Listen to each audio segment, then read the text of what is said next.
Complaining or bickering is going to change the outcome. You're 0-2, and when you put the film of your next opponent on and see Oklahoma, it brings you back to reality right away. And I think they just have to follow the lead of their leader, Jake Locker. He's the sophomore quarterback.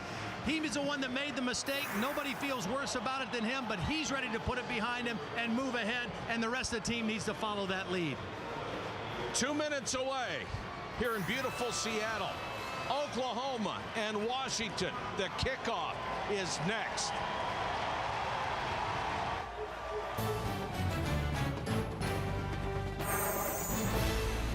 ESPN's College Football Primetime. Brought to you by CDW. The right technology, right away. Chase Freedom. Introducing rewards points you can use like cash. Visit chase.com/freedom. And GE. Imagination at work.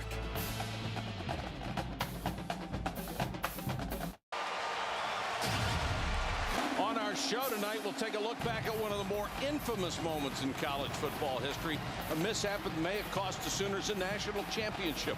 We'll discuss whether or not the Big 12 quarterbacks are the best in the nation, and Todd exhibits the versatility of his palate with a Northwest staple. Got a feeling things will be a little fishy around here tonight. This is the one area of concern Oklahoma has had so far. Their kickoff coverage against Cincinnati was awful. They gave up returns of 51, 63, and 97. This is Jordan Polk trying to get to the outside, and this will not be a big one. He's down at the 18. Holly Rowe works the sidelines for us. Let's check in with her. Well, Mike, Jake Locker of Washington accounts for 74% of his team's offense. And against this big, physical, fast, aggressive Oklahoma defense, he can't be expected to do it all alone. Their offensive coordinator told me that they have got to have their young receivers defeat bump and run coverage. He's expecting Oklahoma to load up the box to account for Locker. And 6 of these guys, 5 are freshmen, 1's a sophomore. These guys have to grow up quick tonight. All right, Holly, he has already found his best receiver, DeAndre Goodwin, number 11. It's been the guy he has gone to most frequently so far. This pass for about 4 yards complete to Alvin Logan. You can see the lineups at the top of your screen for both ball clubs. Now, this game is all about one-on-one matchups for the Washington offense. It starts inside. Those 5 offensive linemen blocking this talented defensive front of Oklahoma, and then you move outside, like Holly said, and these wide receivers having to defeat single coverage most of the night. It is an enormous offensive line for Washington. Freeman on the carry, and he is stacked up. The middle linebacker Ryan Reynolds and Austin English, who has a chance to be an all-conference defensive end, were in on the tackle. English missed a lot of camp with an appendectomy, but he's healthy now and ready to go. This is the area now. 3rd down and long, a pass situation. I want to see how Oklahoma defends Jake Locker. Do they try to pressure him and play man-to-man, leaving some running lanes for the scramble, or not? Here they come. Show blitz, back out, now they come. Locker trying to roll away from that pressure and throws on the run, intended for Goodwin. Looked like the ball got on him before he expected it, and 3 and out for Washington. Jake Locker has a very strong arm. And that time the ball just took off and sailed on him a little bit. When you're rolling out, your body momentum is going to add a little extra zip to the ball. You don't have to try to ump it in there. And that time Jake, obviously adrenaline early in the ball game, that ball just took off on him. Yeah, that was whistling when it got there. Yes, sir. Ballman will punt, and Dominique Franks is deep. Short kick, he says get away. Goes across midfield, but not by much. After a 30-yard kick, Oklahoma will have tremendous starting position.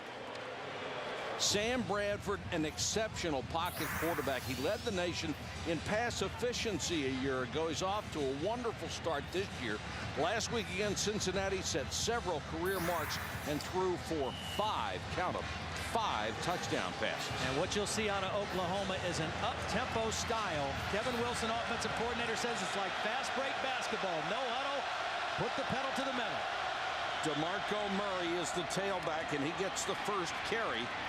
This is a defense for Washington that has been shredded to the tune of almost 500 yards a game so far.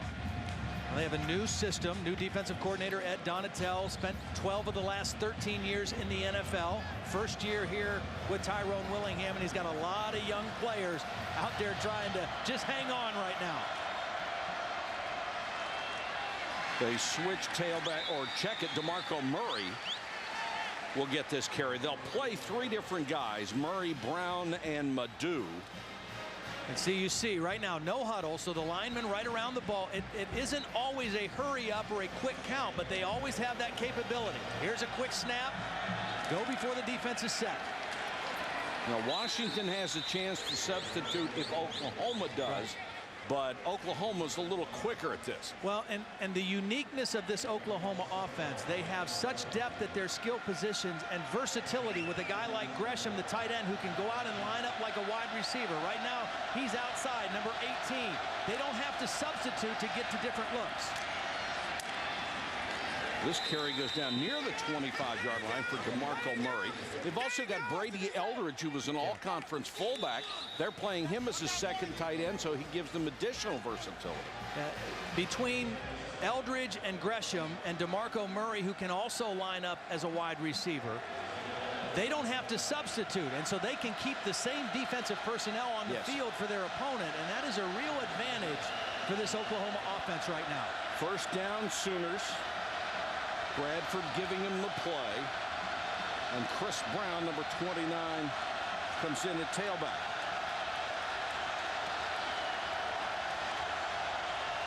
Brown gets the carry. Nice hole off the left side. Chris Brown to the 10 and knocked down there. Got a sensational block from Lodeholt and from Gresham. They took him to the left side. Just a stretch play. And also Brody Eldridge, number 83, leading out there. This is an outstanding offensive line and two tight ends that both block extremely well. Emmanuel Johnson, who's 6 feet and 183, was throwing a tremendous block downfield. He's one of the slot guys, and they have some terrific skill position players. Foster and Tio Nessheim were in on that last tackle. And Tyrone Willingham has just got to hope his defense can buck up and only allow a field goal in this opening possession.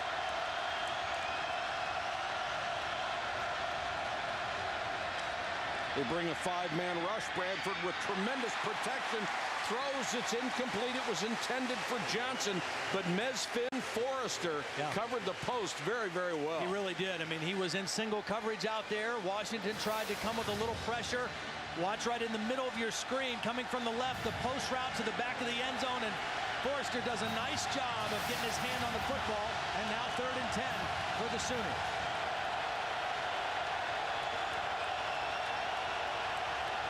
So you see all the skill guys looking to the sideline. They are signaling the plays from the sideline after they see Washington's initial defensive setup.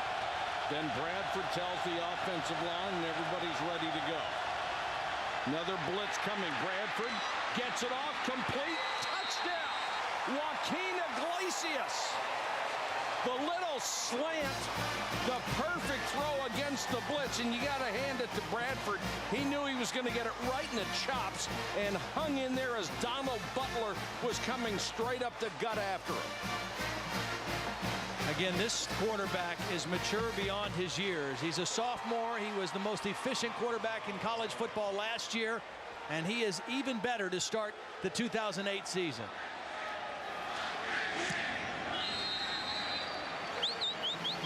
Stevens with the point after. Didn't take long for Oklahoma, did it? They're up 7 in Seattle.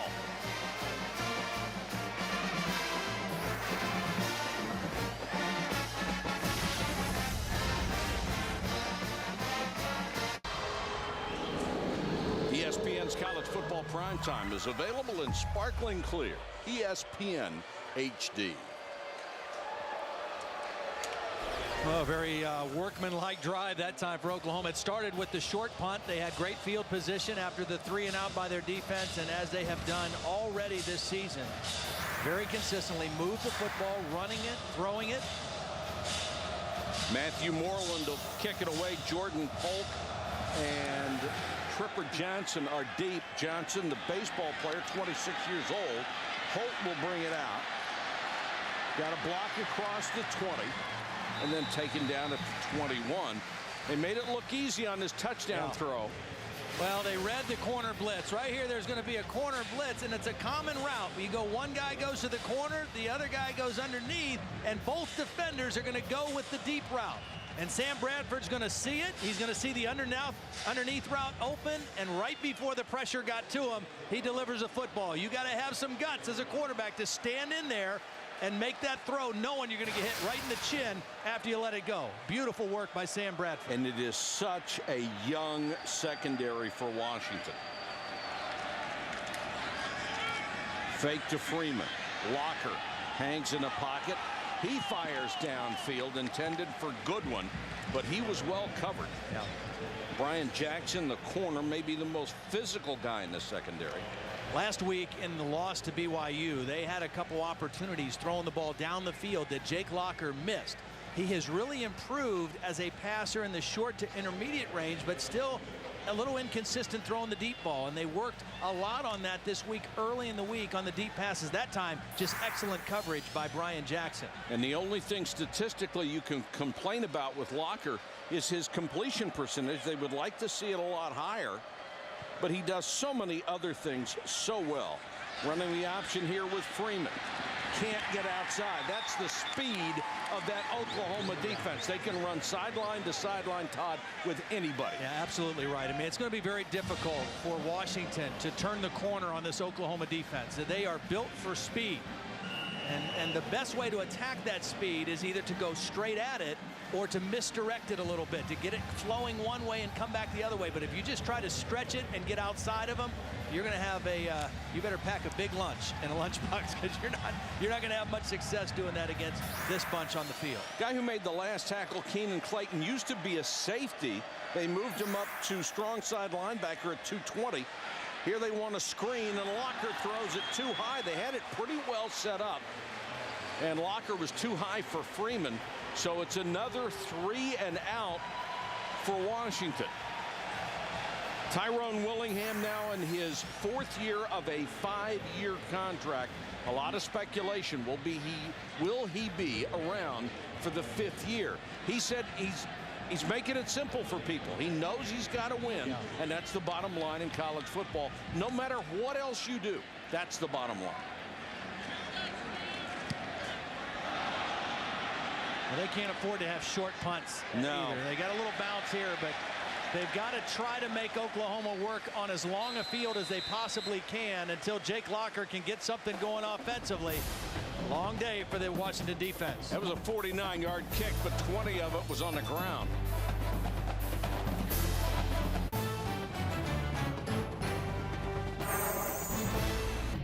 ESPN's College Football Primetime is presented by Hampton Hotels. At Hampton, we love having you here.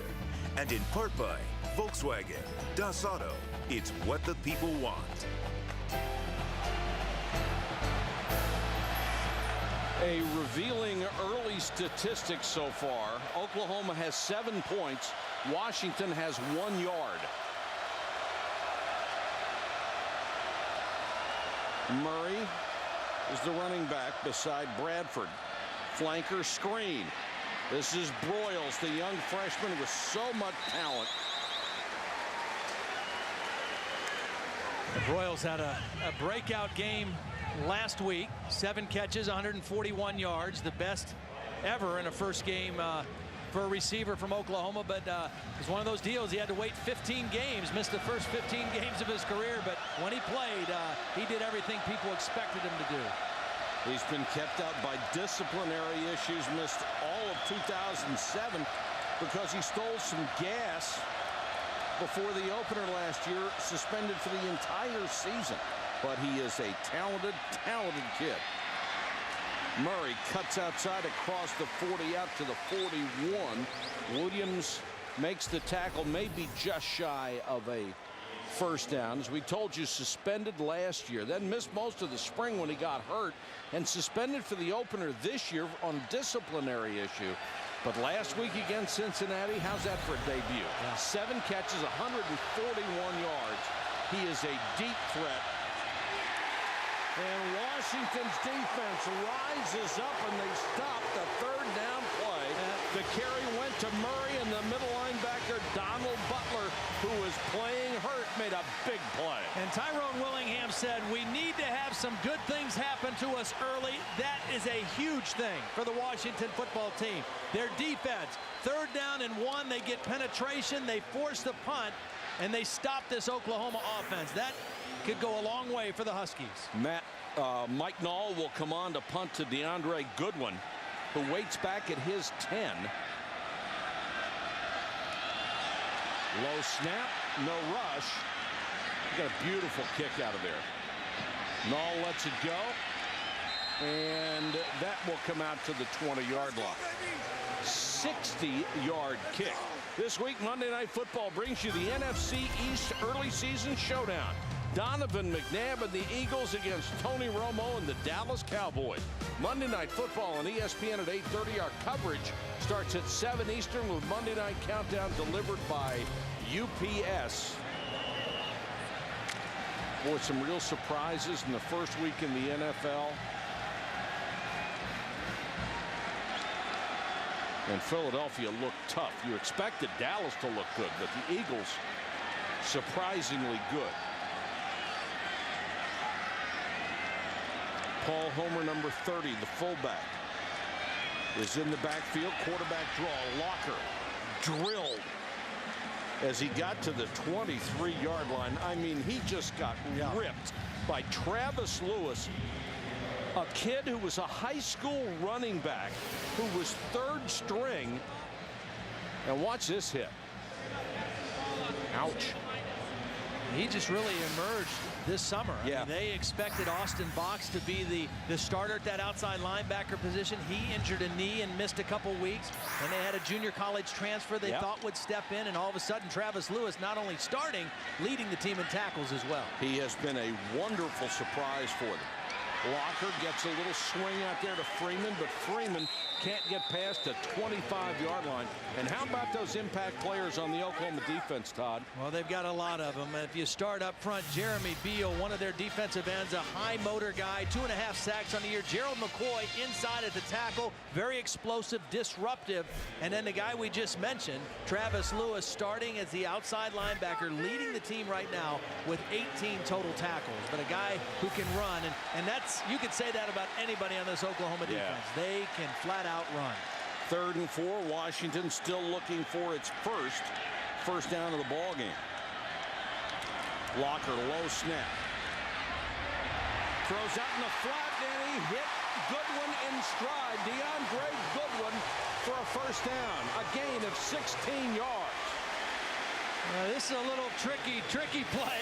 It looks like they're trying to throw a wide receiver screen, but they're setting up the Oklahoma defense, and they actually throw a little wheel route on the outside off of the screen fake. A well-designed play, probably one you'll only get away with once in a game, but it came in a very timely situation for the Huskies. First down. 4 wide receivers. Freeman is the single setback. Locker is a danger to take off on any play. Another low snap. Locker goes back, throws to Freeman, incomplete. And Freeman is knocked down by the corner, Brian Jackson. These teams have been wolfing at each other, and now there's a flag down very late.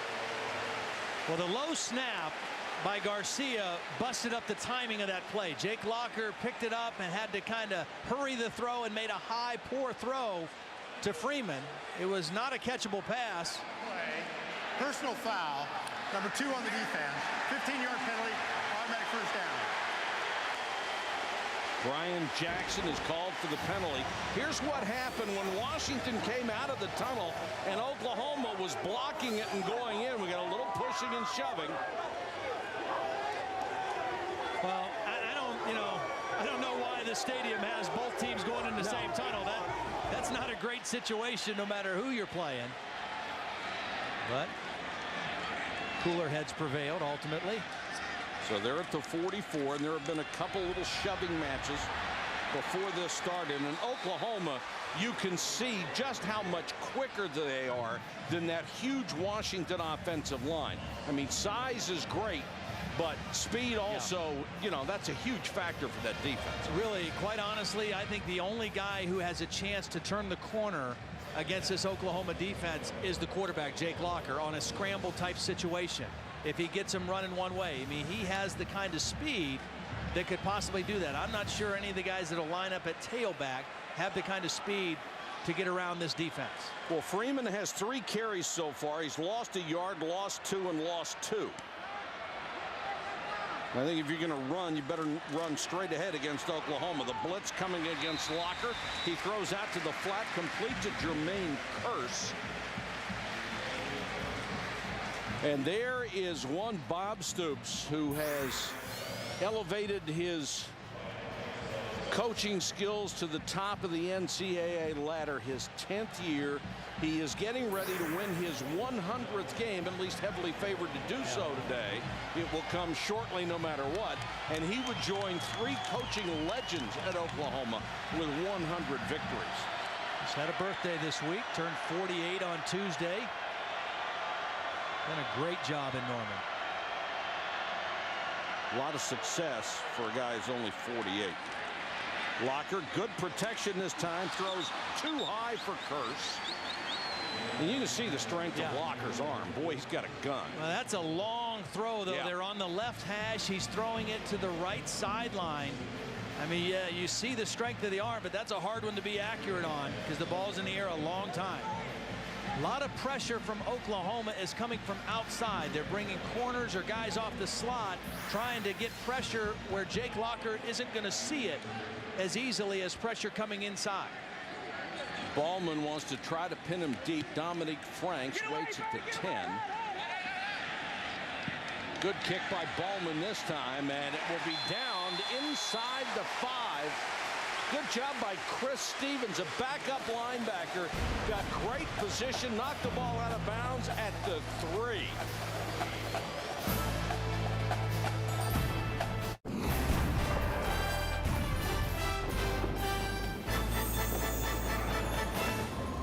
I'm giving a shout out to my Oklahoma Sooners. You guys are doing a great job. Coach Stoops, the guys are looking real nice. And Lewis, I want to tell you, number 28, that's the way you represent. You represent that number. And Adrian, he's doing a good job too. 19 tackles and 2 sacks already.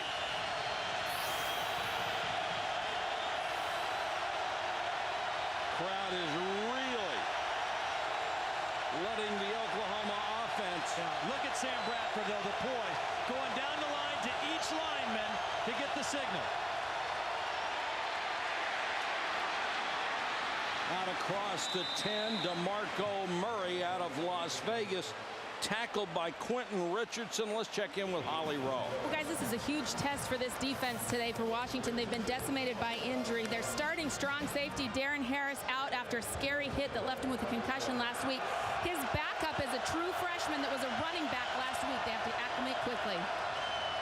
Holly, there goes Murray again. They are 113th in the country in total defense. And keep in mind, there's only 119 teams. Well, and in a little bit of fairness to them, they've got a lot of young guys, number 1. They've got a new system, number 2. And number 3, the 3 offenses that they have played this year, Oregon, BYU, and Oklahoma now, are very good offensive football teams. First down, Oklahoma, as they move out of the shadow of their own goalpost to the 19-yard line. Murray. Not much resistance at the first level, Todd. He's not getting touched until he gets to the linebackers. The thing that I saw when I watched Oklahoma on tape, watch the offensive line, how well they move their feet. I mean, this is an offensive line and tight ends that really move their feet. They're athletic guys. They're big, several 300-pounders, but they move their feet. They're not sloppy. They're not heavy-footed looking guys. They run that zone blocking scheme, and they move their feet extremely well. Chris Brown comes in as the running back. It's another first down. Blitz coming. Quick throw to the outside. This one's complete to Iglesias, who caught the touchdown pass. And when you have seniors up front, look at all those starts. 121 for these guys. They know what they're doing. They understand the system, and you can count on these guys. Kevin Wilson told us of all those guys, the junior might be the most talented of all of them. The right tackle, Trent Williams. And this is an offense that really has all the parts right now. I mean, they've got that offensive line. They've got skill guys that can move in different spots, and they've got a quarterback who makes good decisions, who doesn't care who he throws to. He doesn't care who gets the glory. I mean, they've got everything you want in a championship level offense right now. The one thing they were lacking was until last week when Broyles came back, and that was the deep speed from a wide receiver, and he completed the package. And right now they're showing you they don't need to throw the ball, they can run it. Against a very young defensive line. Drive started inside the 2-yard line after the great punt, and they just have kind of bowled their way out to midfield. Good tackle this time as Cameron Elisara came across from the defensive tackle, the young man out of Spokane, only a sophomore.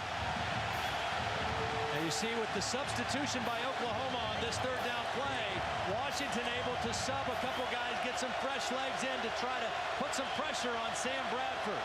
3rd and 5. DeMarco Murray back in at tailback. 3 wide receivers.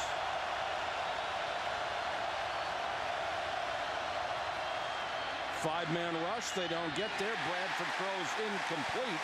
That time he was looking for Gresham. And I don't think Gresham got his head around in time. Yeah, I think you're exactly right. He got tangled up with the coverage a little bit, didn't get out of his break. Bradford threw expecting Gresham to break outside, and another stop for the Husky defense. They didn't stop him down inside the 10 like they would have liked to, but they got a stop nonetheless. Nall will kick to Goodwin.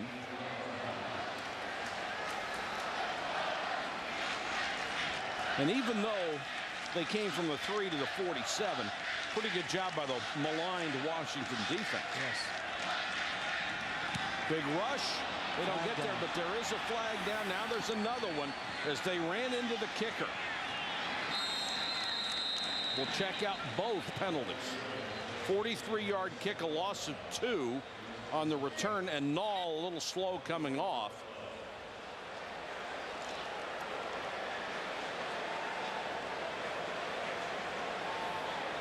I think it was Luke Kravitz, number 32, that rolled in, actually leg whipped the punter. Illegal formation by the offense.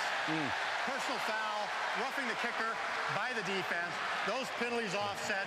Replay 4th down. It's a big break for the Huskies. It is. They could not have afforded to give the ball back to Oklahoma here after they got this stop by their defense. So they got away with one there because of the illegal formation. Not enough men on the line of scrimmage for Oklahoma. And a break for the Huskies.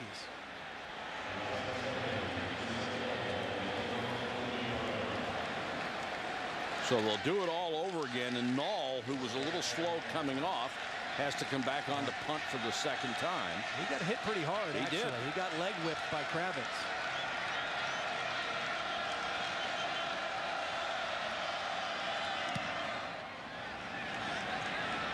Got it out of there pretty well this time. Down to the 5 and just into the end zone. A 52-yard kick, but a net of only 32. Here's tonight's Good Hands flashback presented by Allstate. The '85 Orange Bowl in Miami. Tied at 14 in the 4th quarter. Oklahoma kicks a field goal to give the Sooners the lead, but there's a penalty on the play when the Sooners schooner came onto the field prematurely. There were 20 yards in penalties assessed. The re-kick was blocked, and Washington would end up winning the game 28-17. Yeah. And that was a game, if Oklahoma wins, they probably win the national championship. And as it turned out, an undefeated BYU team won it. Didn't know Barry Switzer could turn that shade of red. He matched the uniform colors, crimson. David Freeman with a good carry to the outside, and the free safety Lendy Holmes had to come up to make the tackle. Well, after that initial burst when Oklahoma scored so quickly and so easily, Washington has gotten more of a flow in this game. Well, defensively, they've kind of settled into the game a little bit. Offensively, still looking for a big play. Jake Locker's been pretty quiet so far. He's not really taken off and run the football. Oklahoma has done a pretty nice job of keeping him in their sights so far. Hurst, Goodwin, and Aguilar are the running backs. There we go. Or the wide receivers. There's Locker, lost the ball. Jake Locker with a terrific game, but the ball came loose. And now pushing and shoving after the fact. That's about the 5th time. Both of these teams really hyped up. Well, Jake Locker, this is a called quarterback draw, and he is an outstanding runner. And he lowers his shoulder, but look, right there, the ball is ripped out by Brian Jackson, the cornerback. And that's what you teach guys to do. If one guy's got him held up, the second guy comes and tries to rip the football out, and that's exactly what Brian Jackson did. That was textbook. Yep. Ripped it out and then went and got it. And Jake Locker, when he runs, he does not run like a quarterback. He runs like a running back. He protects the ball, he lowers his shoulder, and he fights for extra yardage. And when you get a guy doing like that, that's what you teach your defenders to do. If one guy's got him held up, the other guy come and try to strip the ball out. So the turnover gives Oklahoma the ball in Washington territory. And the officials step in and won't let them run this play. Are they going to review this? The ruling on the field is being challenged by Washington. Willingham throws his challenge flag, and I don't know what they saw that would lead them to believe that a challenge might work, unless they're saying they thought Locker's knee was down.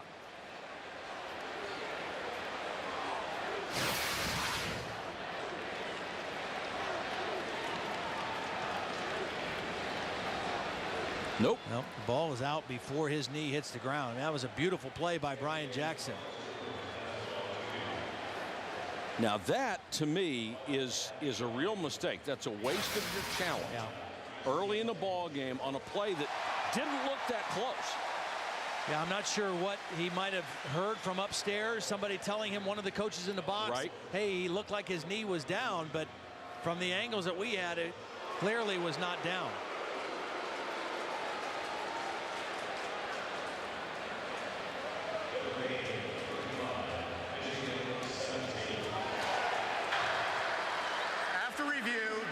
The field is confirmed. Fumble. That is a charge timeout to Washington. 30-second timeout.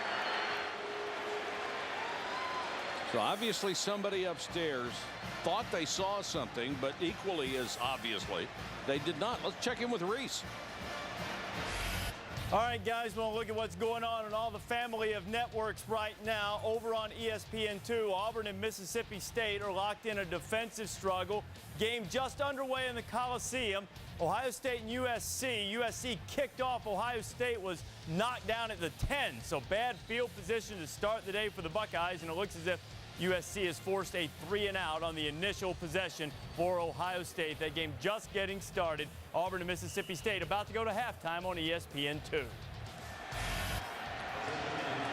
Reese, thank you so much.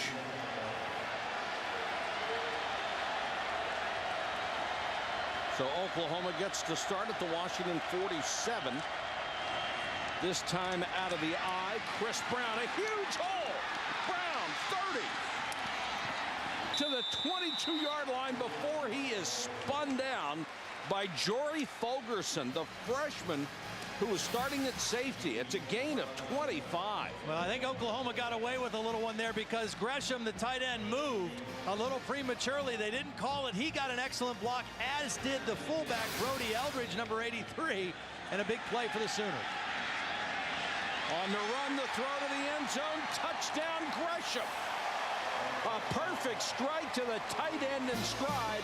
And if there is anything that Gresham is great at, it's scoring touchdowns. Yeah. He had a tight end school record a year ago with 11. And that shows you the uniqueness of this Oklahoma offense from a personnel standpoint. The play before, Gresham lines up with his hand on the ground. A tight end gets a big-time block. The next play, they put him on the other side of the formation in a slot like a wide receiver, and he runs a one-on-one route to the end zone and beats a defensive back for the touchdown. I mean, that is versatility at its finest. He is from Ardmore, Oklahoma, just one of the weapons on an offense that so far this year is averaging 54.5 yards or 54.5 points a game, and the extra point by Stevens is missed.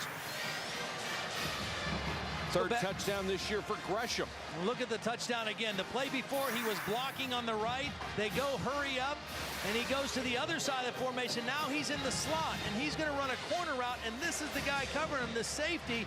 And you see he's a little bit late getting in position, and by the time the ball snapped, he's already beat.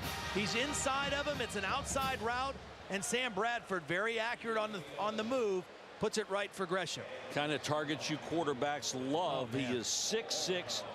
He's huge. Yeah. And he can run.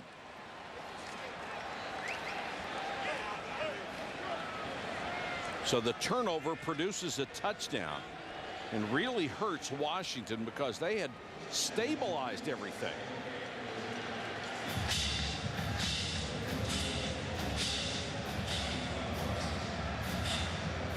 Moreland to kick to Polk and Johnson. Polk's the guy they want to have the ball in his hands because he's got the speed. He'll take it just inside the 10. Has the seam. Off to the races and just caught around the back of the jersey. Desmond Jackson saved the touchdown. You know, if he has a jersey that's tucked in and snug fitting, that's a touchdown. Yes, sir. The jersey's a little bit loose on the back, and they're able to just grab it, because if they don't grab it, he is gone. The Oregon 100-meter sprint champion a year ago, great speed, and just gets dragged down from behind by Desmond Jackson.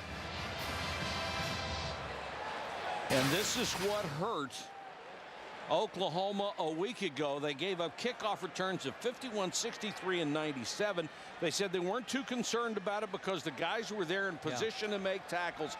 They just didn't make the plays, and they thought they had worked on it well enough all week so it wouldn't happen again, but they just gave up a big one here. And Jordan Polk, good to see he's up on his feet. Well, that part's not good to see. No, he needs some help to get off. Marty Gilliard from Cincinnati is the guy that had the big game last week for the Bearcats. He's pretty good, isn't he? Yeah, he is. He had 7 catches for 119 yards receiving as well. So he had a huge game against this Oklahoma defense and the special teams.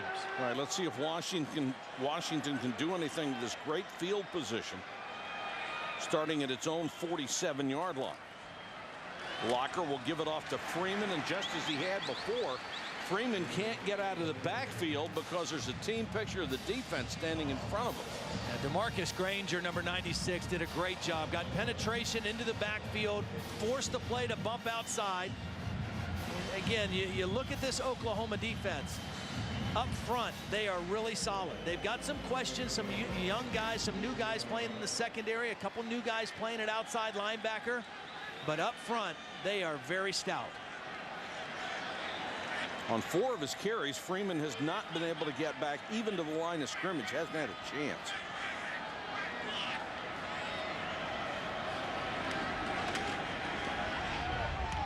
Locker throws underneath. That's going to be complete to Freeman, but only for about 4 yards.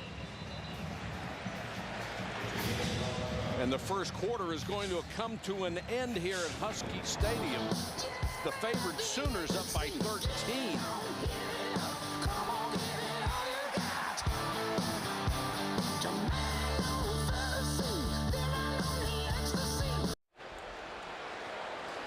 Beautiful Seattle, Washington. Number 3, Oklahoma, trying to remain undefeated. Washington looking for that first victory And Bob Stoops, trying to be the 4th Oklahoma coach ever to win 100 games. It would be the only school where it has ever happened. Locker in the shotgun. Another low snap. Throws underneath, and wide open is Aguilar. Devin Aguilar gains 21. And the first time anybody has been open by that stretch in the secondary. Zone defense this time by Oklahoma. Low snap fielded by Locker, and he does a nice job stepping up in the pocket and finding the open receiver. Aguilar comes right in between. A 3-man route on that side, and a nice read by Jake Locker. Juan Garcia is the center. We got to talk to him the other day. One of the most charming guys you would ever run into in a college football uniform. 6'3", 305 out of Yakima, who has survived one injury after another to play at this level. Locker, and boy, are they laying in wait for any time Locker takes off. Here's Holly. Well, guys, it's nothing short of a miracle that Juan Garcia is even playing in this game today. The spring game, he said 5 doctors surrounded him and said he should probably have surgery to repair a Liz Frank fracture in his foot. It's where all the ligaments are torn and the foot sinks in. He's done every type of rehab he could. He said the only guy who believed in me was Rob Scheidegger, my trainer. They actually had Nike make a special protective cleat for him. He also has an orthoplasty mold taped over the top of it. This guy's given it all because he said, I don't want to have any regrets this year. Boy, and he shouldn't. He has played very, very well, shown a lot of guts. Locker under pressure, and down he goes. Gerald McCoy just ran him down. This young man has a tremendous future. Let's check in with Reese Davis. All right, Mike, Sports Center right now, and the latest on the Ravens-Texans game. It was originally moved to Monday night at Reliant Stadium because of Hurricane Ike, but the stadium suffered damage. They had to move several games around. It is now going to be played November 9th. Next Sports Center after the game, stay current, ESPN News. Boy, Reese, it must have really taken a pounding. They said there are certain parts of that roof that are just gone. And we just... our thoughts and prayers go out to everybody in that area if they're all right with that hurricane. Here comes pressure. Locker trying to sprint out. Now throws and completes down to the 30 to Aguilar. Heads up play by Locker, but it's short of a first down. And heads up play by the Oklahoma defense, too. I thought Locker was just going to take that one and run. 2 years ago, these two teams played in Norman. And at that time, the quarterback for Washington was Isaiah Stanback, who was a runner and not very much of a thrower. And whenever he would start to scramble, it was run all the way. So the coaching point for that game was attack the quarterback when he runs. Jake Locker, the coaching point, he'll still look to throw. Stick with your man. This would be a 47-yard field goal try, and it is wide.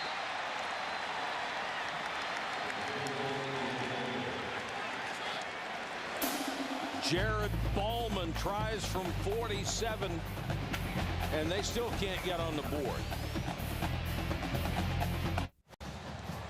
Let's take a look at tonight's trivia question. What 2 former Washington head coaches were teammates at Oklahoma under Bud Wilkinson?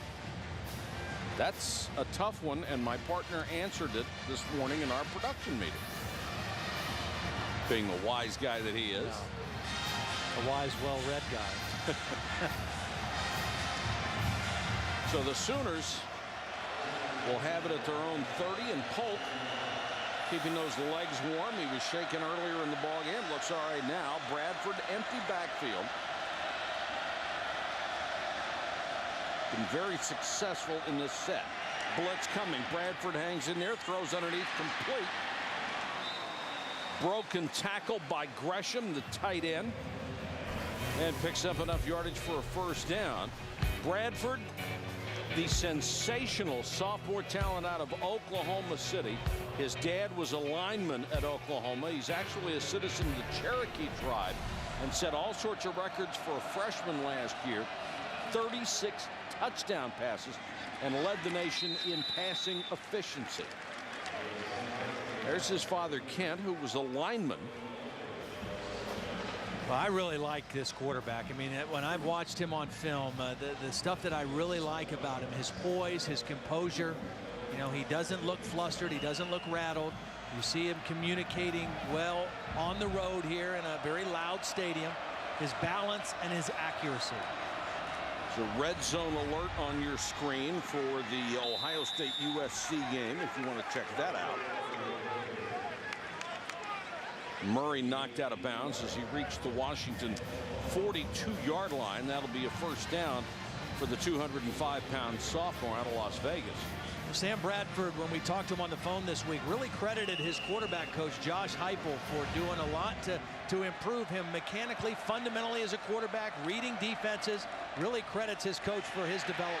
Blitz coming from behind. Bradford unloads, and it was that pressure that made the ball go awry. Let's check in with Holly for more on Sam Bradford.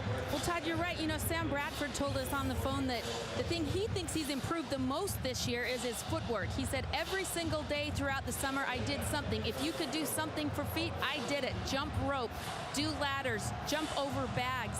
He said, I feel like that's where I'm the best, and Bob Stoops agrees. He said he is the very best I've seen at throwing on the run. We already see him score a touchdown doing just that today. Yeah, he's very accurate, whether he rolls left or right. He keeps his feet up under him extremely well, no matter where he throws the football from. Four-man rush this time. Bradford hangs in the pocket and throws the perfect strike to Manuel Johnson, his favorite slot receiver, who had 14 catches in 2 games coming into this one. I thought one of the other interesting things that Bob Stoops said about Sam Bradford, you may not think he's a great athlete, but if you had a pickup basketball game out of our players, he'd be one of the first 3 guys that guys would pick, and not just because he's a spot-up shooter. Very athletic guy. Brown to the 25, maybe the 24-yard line. Macon Foster caught him from behind, the leading tackler for this ball club. A lot of California players on this club. Mason Foster out of Seaside, California. Bradford, very calm, throws underneath the Iglesias. Inside the 10, inside the 5. Hit from behind by the defensive tackle, Cameron Elisaro. Well, what Sam Bradford does on this one, it's a bootleg and it's a rollout left. But if they have contained and you can't get all the way outside, you must pull up. And that's what Bradford does. He pulls up underneath the rush and stays right in there and makes a throw under heat again. I mean, for a sophomore, he is just so cool. Murray pounds straight ahead, close. No signal yet. And it looks like he is only inches away.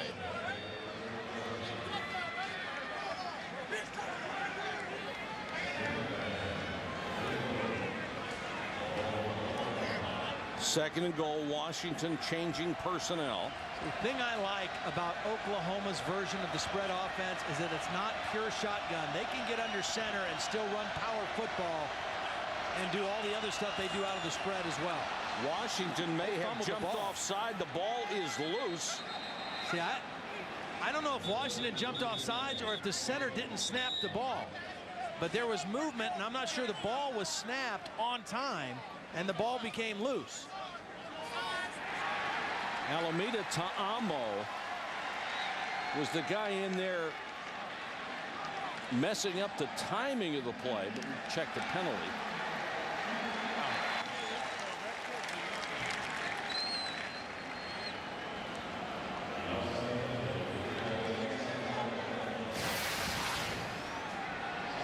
And it was encroachment by the defense.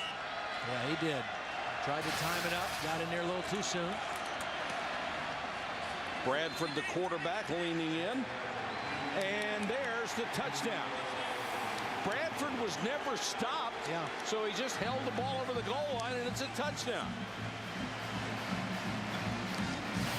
Well, again, that big offensive line for Oklahoma just kind of imposing their will on this Washington defense in this drive. And Sam Bradford gets the easy touchdown. That's the only place I disagree with a quick whistle. Obviously, his momentum was stopped, and he wasn't going to go anywhere. All he did was hold the ball out of the goal line and got a touchdown out of it. The point after for Stevens. is good. And Oklahoma extends its advantage to 20-0 after a 70-yard drive.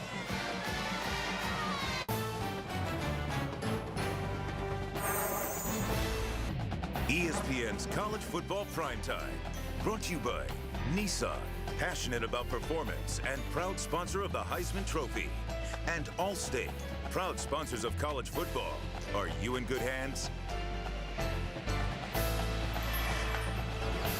Oklahoma threatening to run away with this in beautiful Seattle, Washington. They're up 20-0 and still 9:45 to go in the second quarter.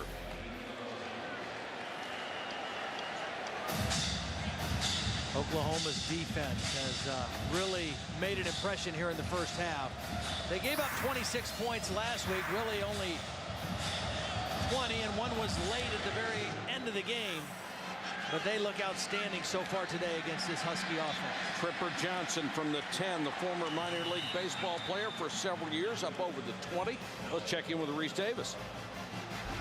All right, Mike, want to get you up to date on Ohio State USC. First 12 minutes of the game, SC's had the ball for 55 seconds. You see in this Taco Bell studio update, but the Trojans get tough in the red zone, force Ohio State to kick a field goal. 3-0 Buckeyes late in the first. All right, thanks, Reese. Washington needs something good to happen on offense. They're at their own 22. Locker goes to the shotgun. Hands it off. Freeman with a big haul. First time he's seen running room all day long, and Freeman up to the 45. He must have been stunned to see that haul. Well, this is your basic zone read play out of the spread. The quarterback's reading that backside end. He doesn't chase the play, so you give the ball off. A nice block by Ben Osai, number 79, the left tackle. Opened things up on the backside. And a nice run for the Huskies on first down. 3 reserve defensive linemen in there right now for Brent Venables and that Oklahoma defense. First 5 carries for Freeman. He only got 2 yards, got 22 on the last run. A lot of guys in the box right now. Good play fake by Locker. No. Downfield almost picked. Yeah. Boy, 2 guys had a shot at that. Nick Harris had the best chance for an interception. Now, he made a throw in the BYU game last week like that. Rolling to his right, throwing back towards the middle, and got away with it. But these guys from Oklahoma break on the ball a little bit faster than the DBs from BYU did last week. That's one you just can't get away with. That back toward the middle phrase is a no-no. Yeah, absolutely.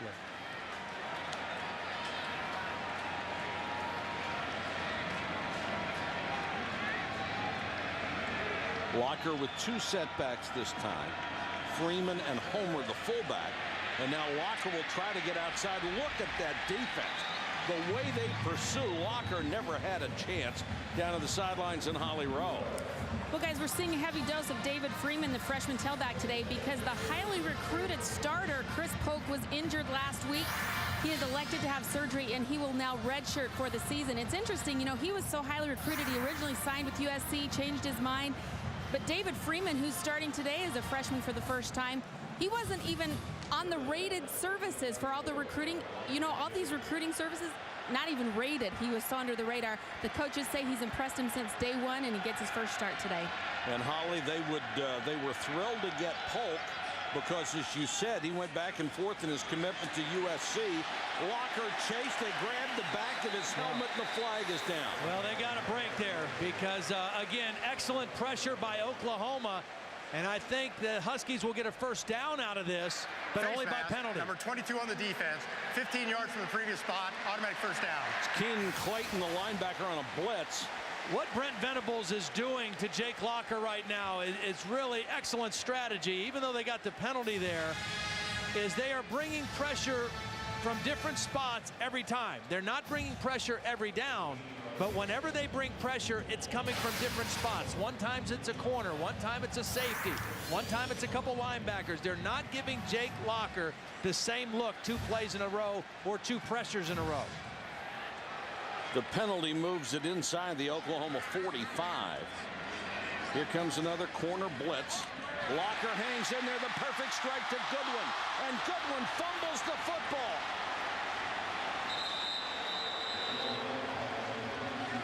Looks like Oklahoma has it, and they do.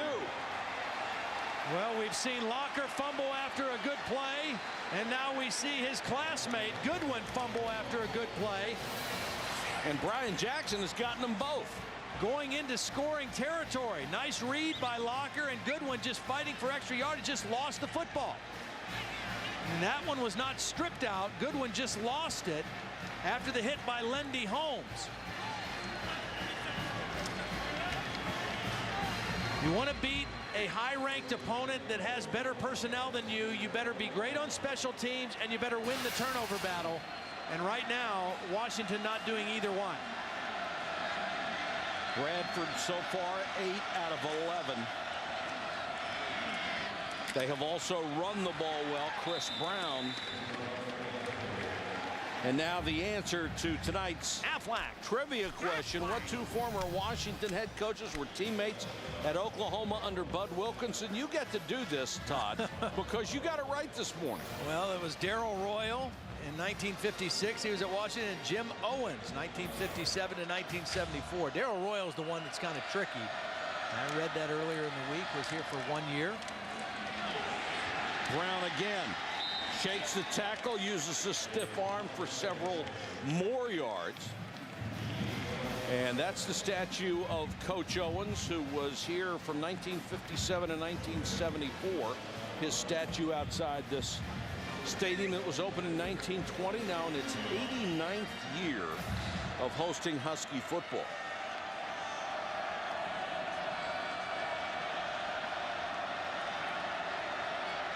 Gotta love the poise of Sam Bradford. I do. I absolutely do. Stands in the pocket. Of course, that protection really helps you have some poise, doesn't it? It really does. And but the three things that stand out to me about Sam Bradford again are his poise and his composure, and he's showing that on the road. It's a lot harder to show that on the road than when you're at home. His balance, his footwork, his feet are always under him. He never looks like he's overstriding. And then his accuracy, whether he's in the pocket or throwing on the run, an extremely accurate passer. Little flanker screen as they got it out in a hurry to Murray, who normally lines up as the tailback, but he split out in the slot that time, trying to get him in space. And the more different plays they run, just the tougher it is for this young Washington defense. And especially at this tempo.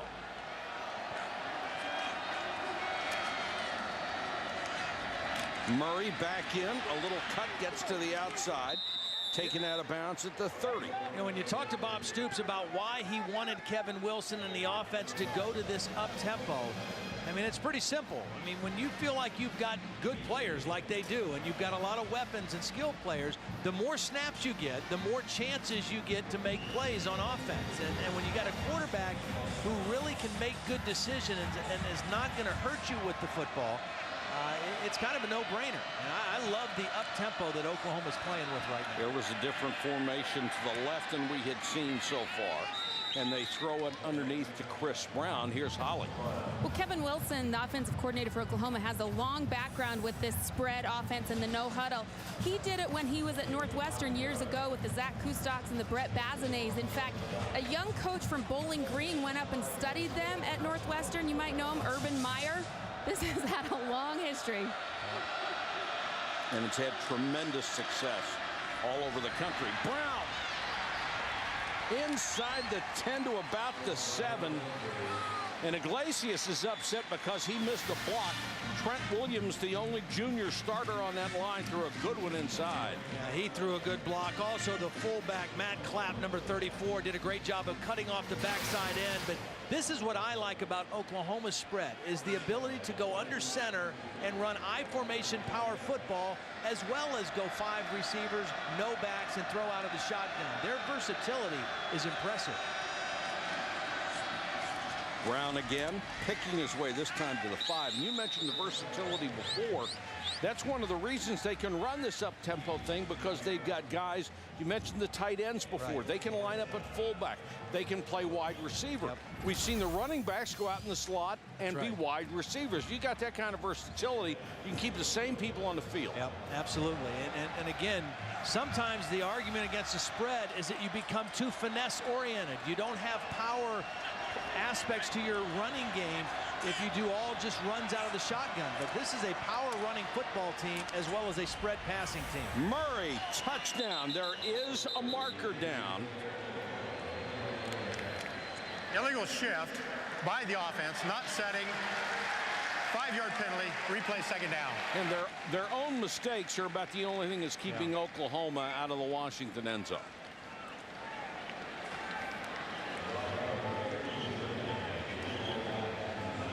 Well, again, this Washington defense, they have faced Oregon in the first week, maybe the most explosive offensive team in the Pac-10. A lot of option, misdirection, hide the football, great speed. Then BYU last week, who's got an experienced offensive line and a great quarterback in Max Hall, who put 59 on UCLA today. And now Oklahoma, a combination of both. They're going to love to face just a normal team one of these days, and not somebody that's an offensive juggernaut. Murray tackled by Houston, but not before he got inside the 5. So Oregon, #1 in the country in offense. BYU 16th, Oklahoma 11th. Oklahoma may go up after this one. And it's no wonder that Washington, with all of its youth, is right near the bottom of the NCAA rankings in defense. Well, they say what doesn't kill you makes you better. Yeah. This is close.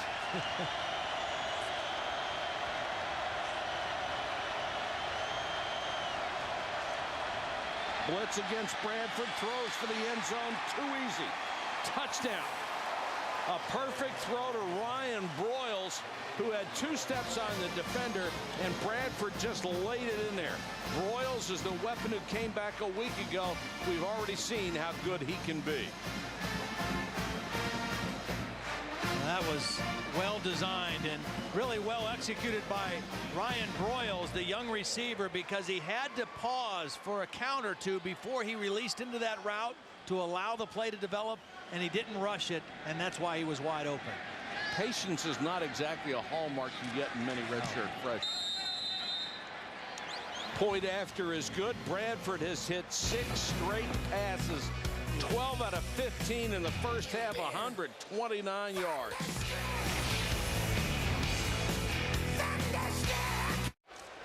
You can get your weekly dose of NFL news and analysis tomorrow on ESPN, first at 11 Eastern.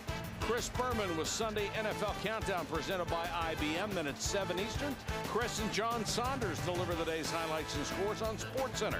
Sunday NFL Countdown presented by IBM at 11 a.m. SportsCenter at 7 p.m. tomorrow on ESPN.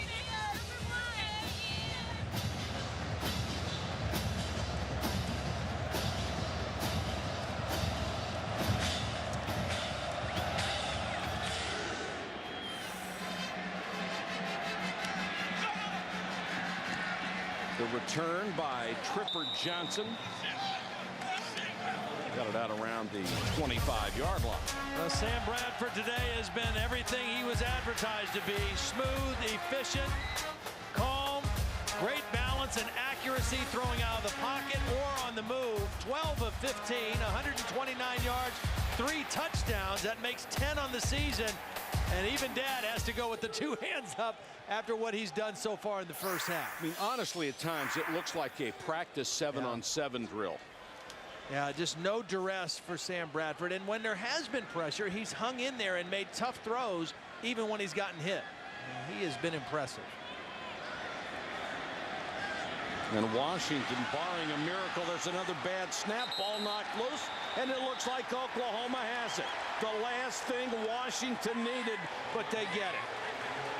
Austin English, DeMarcus Granger both pounced on it, and Juan Garcia for about the 4th time today. A snap that bounced back to Jake Locker. Well, these tackles on the inside for Oklahoma, pretty stout. Adrian Taylor, Gerald McCoy, DeMarcus Granger. And the center, Juan Garcia, a little bit too concerned about his block and not taking care of first things first, which is get the ball to your quarterback. We asked Tyrone Willingham the other day, do you think you've had enough time to turn the corner? Do you think you'll be able to? And he says, well, this might be a yogiism, but you don't turn the corner until you turn the corner. And he's right. And certainly off of this performance, they have not turned the corner in spite of tremendous recruiting classes the last 3 years. Will he get enough time to be able to win with the guys he's recruited? That is the question here in Seattle. There is a timeout with 3:42 to go in the first half, and the Sooners are on top of this ball game and have really quieted this crowd with 27 first half points. We'll be back to see if Washington can do anything on offense after this. Oklahoma huddling up on the sideline, and now they'll come out offensively to take over the 24-yard line.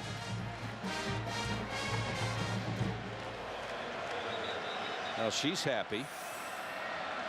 And now Moses Madu, number 17, will get a chance as the 3rd tailback. And he'll lose a couple. Madu drilled as he got to the line of scrimmage, and it was Johnny Curtin, the 296-pound senior defensive tackle. You know, I want to make a point again about this Oklahoma offense that is very unique to me. It's very difficult to have a team that is both good at running power football and pass blocking and throwing out of the spread with empty backfield sets. And this team, what they've shown so far early in the year, is as good as I've seen of a team that has both of those components. Keep it on the ground, the outside to Madu. Well, I think it's a tribute to the offensive line. Yeah. I mean, some offensive lines are really good at running one system, right, but usually not a second or a third. They seem to be good at everything. I mean, if you're a good run blocking team, typically you're not good at pass blocking. Yeah. And when you get in third down situations, you struggle. But this team, with their offensive line, they do both pretty well. James Patton is the offensive line coach, his 3rd year under Bob Stoops. And I think a lot of credit has to go to him, too, because this is an excellent Oklahoma offensive line. Well, you bet. When they're playing that well, he's doing something right as a coach. Chris Brown checks back in. Wholesale blitz. Bradford stands in the pocket, throws underneath, complete. Iglesias down to the 12. It's enough for a first down. Iglesias, their possession receiver. Chris Brown threw a good block as Donald Butler was blitzing. Let's check in with Holly. Well, you're talking about the Oklahoma offensive line guys, and there's a reason they're looking good running both the spread and the power run game. They're gigantic, first of all, but after the bowl game against West Virginia, they actually asked them to lose some weight. Their trainer, Jerry Schmidt, put them on a training program. They wanted them to be quicker. They felt like West Virginia out-quicked them. They lost the weight, and guys, they're looking good. Boy, aren't they ever. Madu, 5 to the 1. Moses Madu out of Norman, Oklahoma, a homegrown product. And the stable just keeps doing its job.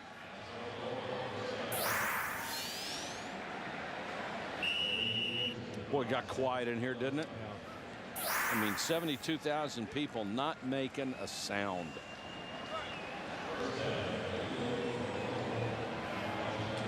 And you really can't blame them. They're on the verge of being down by 34 in the first half. And now they are. Madu just walks in. And this is really the last thing that Tyrone Willingham needed to see from his club.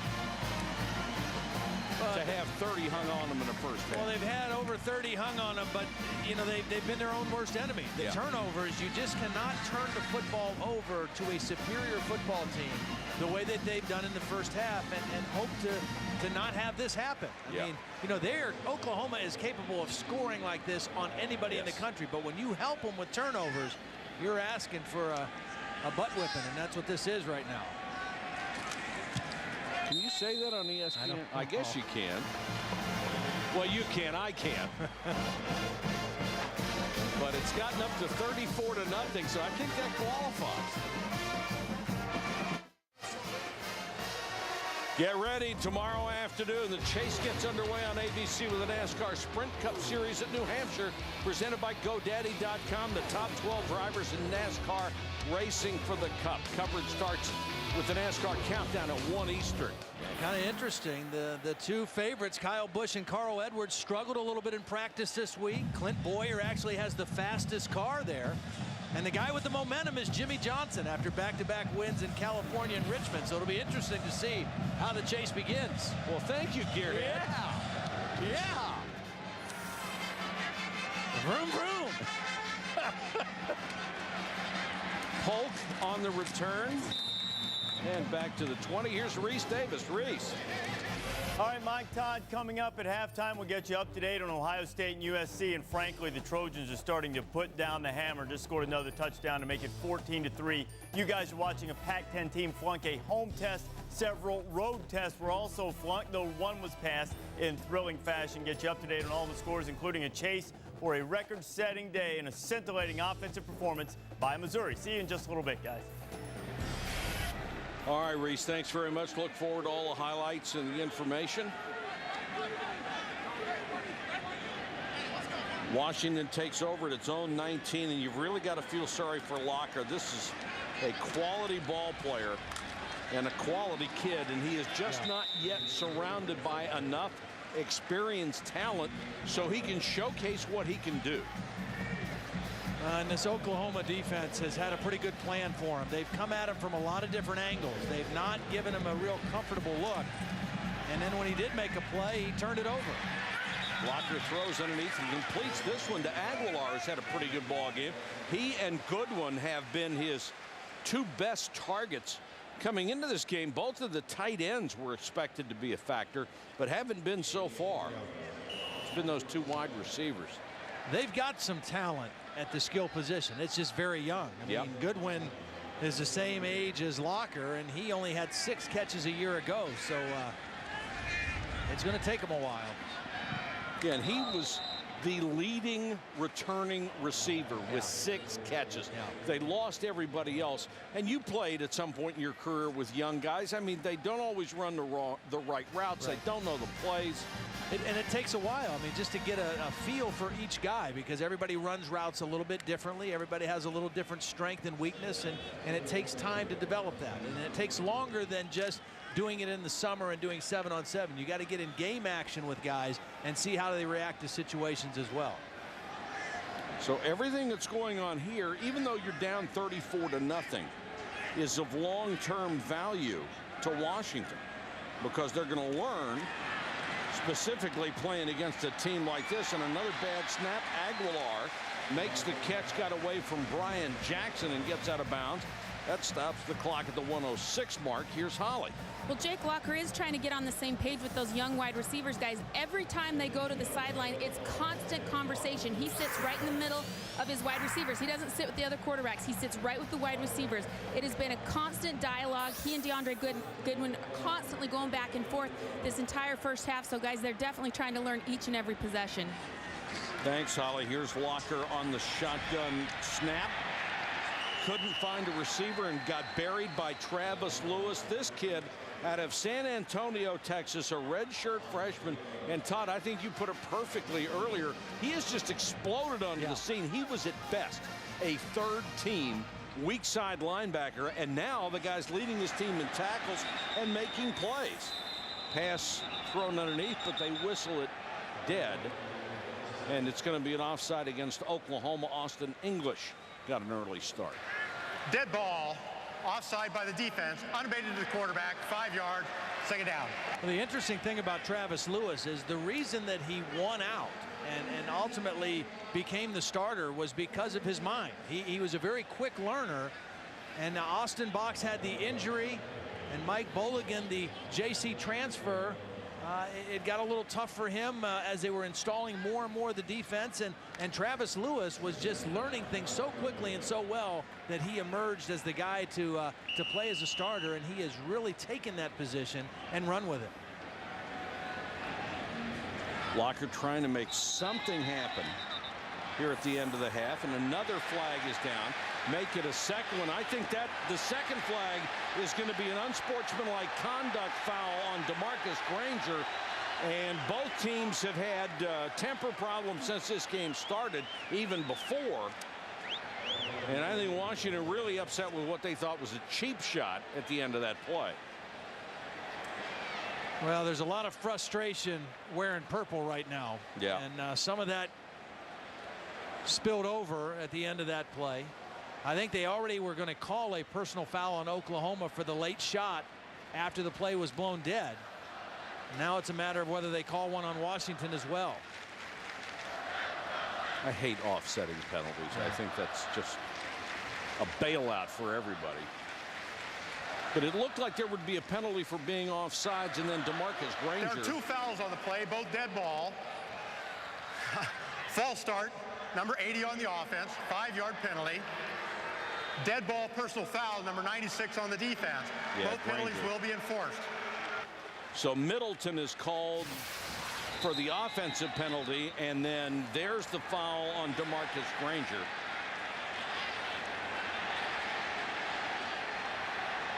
I mean, it wasn't awful, but it was obviously it was a penalty. And again, now you see the frustration of Juan Garcia, the senior leader up there that saw one of his guys get knocked down. But again, the frustration of them having 0 points here with 40 seconds left in the first half. Probably a little bit more so. Yeah, you don't want to go messing with Juan. Yeah. He's pretty thick, isn't he? Yeah, he is. Yeah.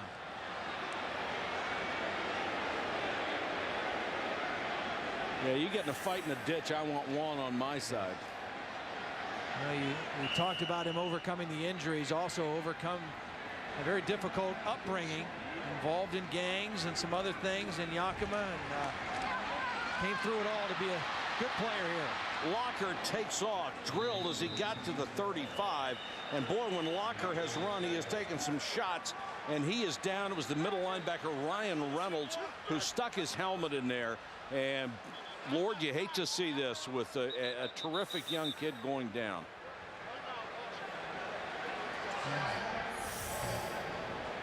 One of Oklahoma's kids hurt as well. And then maybe Granger again. The pocket collapsed. Jake Locker does what he does well, and just a good hit. May have just knocked the wind out of him, may have been a little bit worse, but it was a good solid hit by Ryan Reynolds, number 8, playing middle linebacker now for Oklahoma. He was an outside linebacker last year. Stuck that helmet right in the midsection, may have even gotten the arm as well. Locker being helped up, and DeMarcus Granger still down for Oklahoma.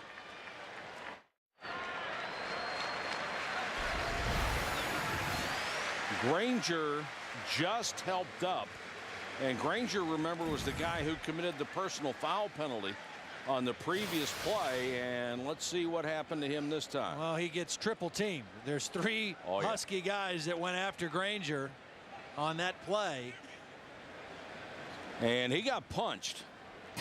72. Casey Bulika looked like he threw a right hand.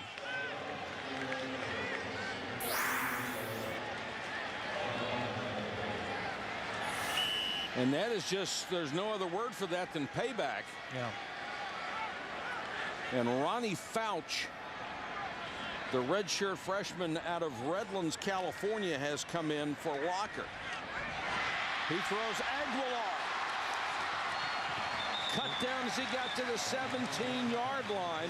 Lendy Holmes, number 11, with the tackle. There is... Yeah, there's a flag down on the far sideline, over on the Oklahoma sideline. I'm not sure what the call is.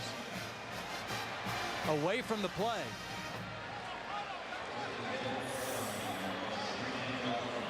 It would seem like a sideline violation if it's anything. Delay of game, sideline interference by the defense. That is a 5-yard penalty from the succeeding spot. First down. Now, Ronnie Fouch, the coaches told us, had a great camp.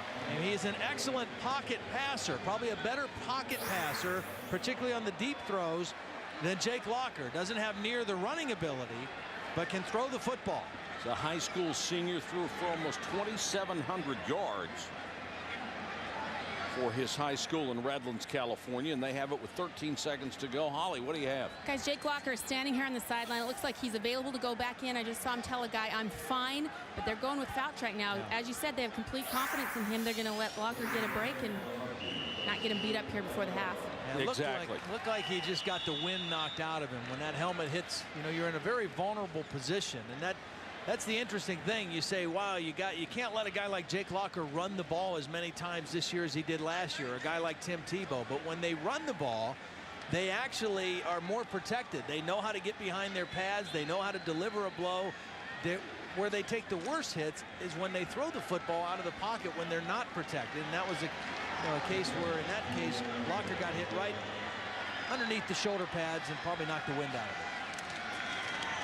Four-man rush. Fouch throws to the end zone and throws wide. Stops the clock with 6 seconds left. You know what I would like to see right now, and I don't know if the officials will do it, is go to both locker rooms and say, all right, we've had enough of this stuff. Yeah. Nobody's going to come out and retaliate in the second half. We're done with this.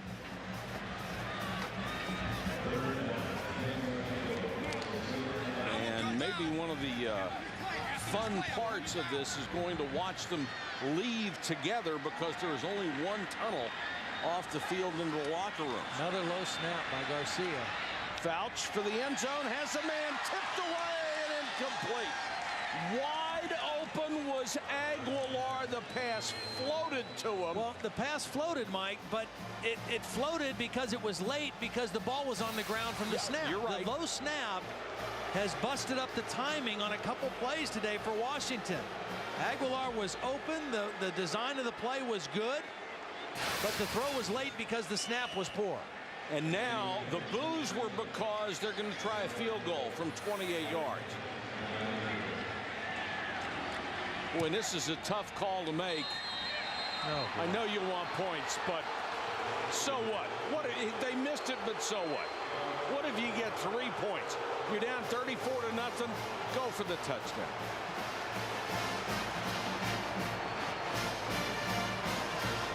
Tough first half for Tyrone Willingham and his kids. Down 34-0 at the half. Let's go to Reese Davis and the Pontiac G6 halftime report. Reese. All right, Mike, so a complete...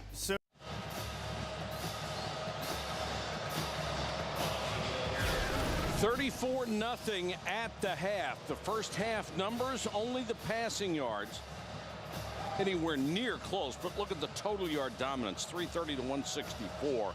And Washington has certainly been its own worst enemy with 3 first half turnovers. And the Sooners are just too good to give them that kind of an advantage.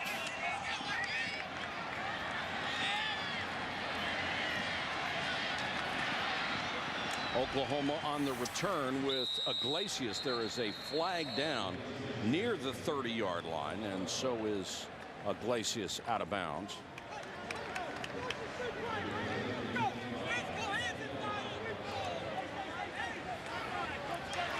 Holding, number 25 on the return team, 10-yard penalty, first down. Well, there's no way to sugarcoat it for Tyrone Willingham. It was just an ugly first half performance. Well, it really was. I mean, the 3 turnovers, as you mentioned, really hurt their cause. But let's give credit where credit's due, too. Oklahoma is an outstanding-looking football team. Offensively, explosive, they're powerful. And defensively, they really shut down Jake Locker and the Washington offense, with the exception of just a few plays.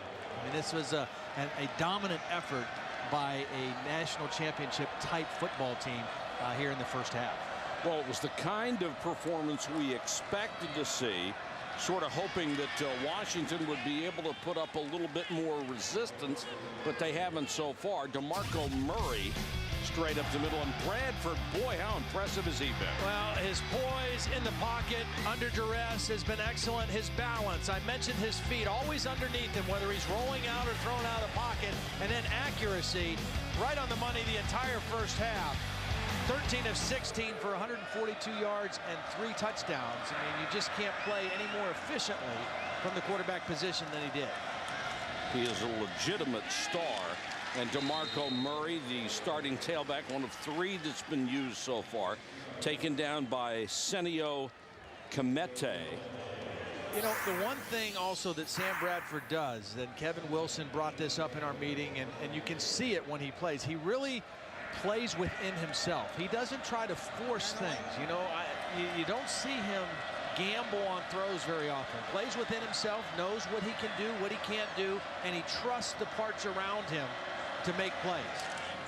Bradford, the quick toss this time. That's Broyles, and Broyles with that great speed breaks away midfield and has a convoy.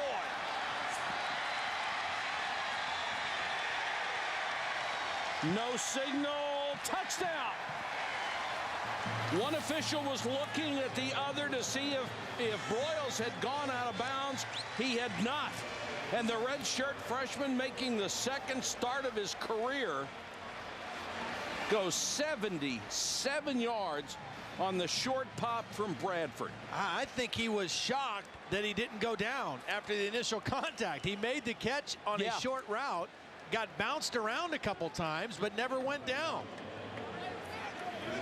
And you mentioned early in the broadcast the thing that he brings to this offense is that ability to go deep and to make the big play, to take a short catch and turn it into a big play.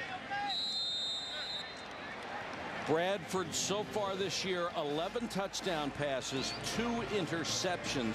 He's completing more than 3/4 of his passes, and he's hit his last 8. Look, this is a 4-yard route. I mean, it's a quick throw, and then nobody got him to the ground. And you see him looking around like, is that it? I mean, do I get to run now? And run he did with the convoy all the way to the end zone. Quentin Richardson, number 28, was down there trying to hold him up, and it looked like he did stay in bounds. He's got a little extra gear, a little extra bounce that some of these other talented receivers may not have. And again, just the wealth of talent they have at the skill position on this Oklahoma team is pretty impressive. And in case you missed the story, he would have played a lot last year as a true freshman, but he got involved in an incident. He stole some gasoline the night before the opening game and was suspended for the entire year.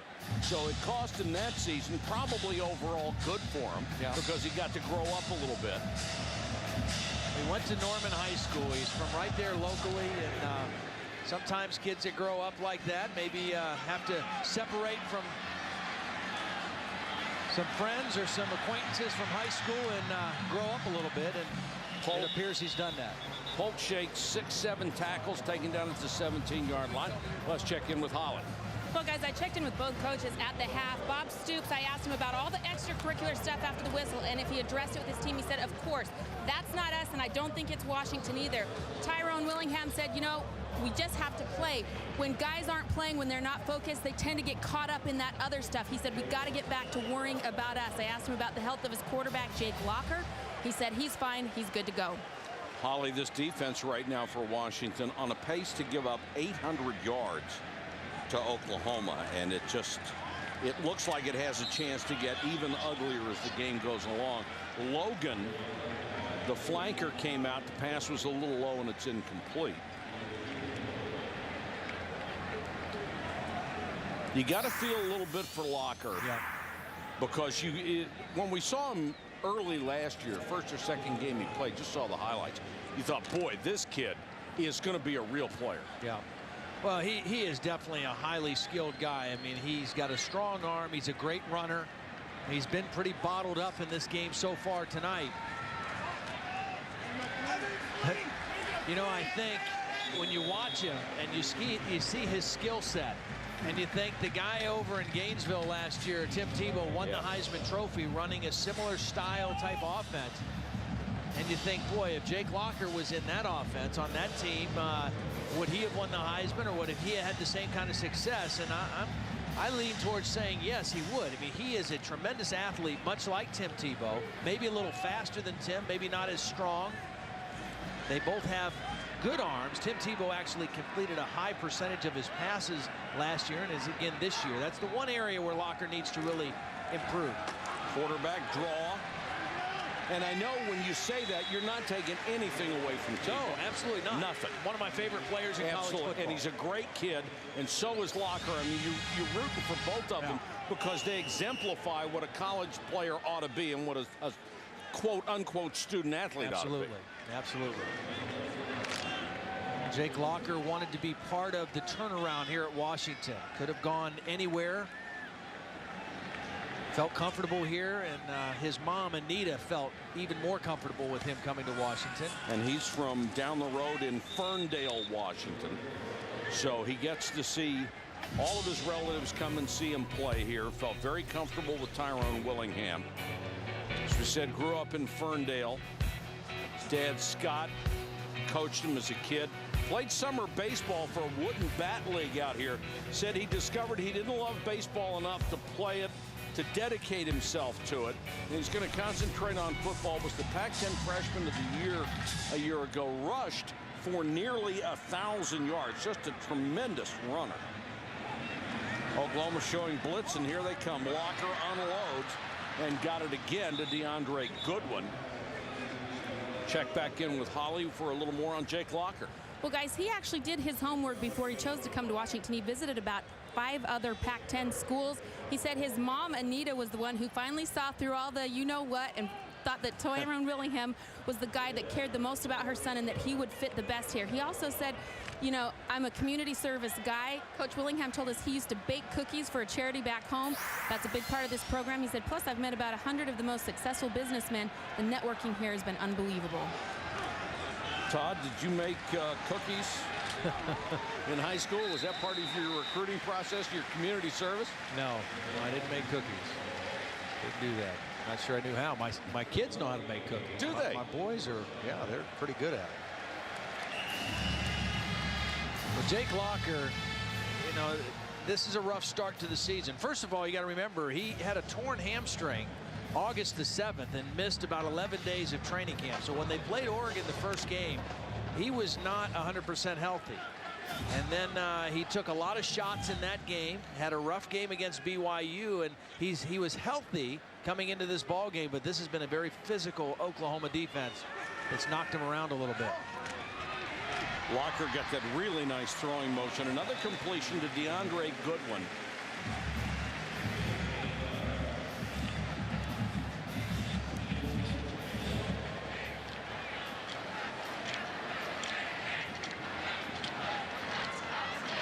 Right now, if you're Washington, if you're Jake Locker, you can't look at the scoreboard. You got to just try to find some positive things within the context of this game. Move the football, try to score some points, try to build some confidence as an offense. You just can't get caught up in we're down 41-0 and the game is hopeless.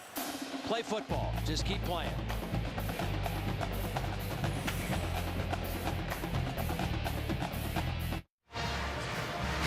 Welcome back to ESPN College Football's Prime Time, presented by Hampton Hotels. And Oklahoma is delivering the prime in this one. The Sooners are up 41-0 on the Washington Huskies here in the third quarter. And as you might guess from the score, if you haven't been with us the whole time, it has been a dominant performance in every area. Isn't that beautiful? This may be the most picturesque place I've ever done a game for. It's magnificent. It is really, really pretty here. Absolutely magnificent. Willie Griffin getting a chance to play tailback. He's out of Oakland, California, and Ryan Reynolds, who's done a pretty good job at middle linebacker, gets the stop. He's number 8. I think one thing that Oklahoma and Bob Stoops has to be very happy with is, you know, that one question. Last year they did not play well when they left Norman. They lost a game at Colorado. They lost a game at Texas Tech, even though Sam Bradford was injured early in that game. They had a sloppy win over Iowa State. They won 17-7. And he said, you know, hopefully we're more mature. We've got more experience. We got older guys. We've got to be able to play well on the road, and they certainly have answered that call so far in this ball game. If you ever lose a game, some fans are going to pick out something to complain about.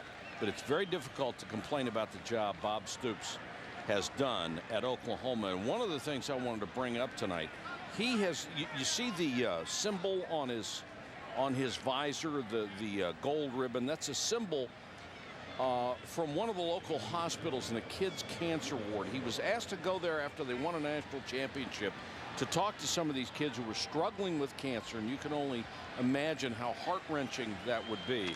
He went and talked to them, and now he is a frequent and almost constant visitor to that facility. You don't win very many battles in a cancer ward for children, but he is a very courageous guy. He has gone there to give these kids hope as they're going to go for it and get the first down on third and a sneak. And hats off to Bob Stoops for having the courage to go give hope and joy to some of these kids. One little boy had a quote. I mean, keep in mind he had cancer. And he said, outside of this cancer thing, this has been the best year of my life. Wow. Because he was visiting with Bob Stoops and the Oklahoma football players. What kind of guts is that? Yeah. That's remarkable. So our hat is off to Bob Stoops. That is wonderful stuff that he does. And he doesn't do it for the publicity. He's doing it because he believes in what he's doing.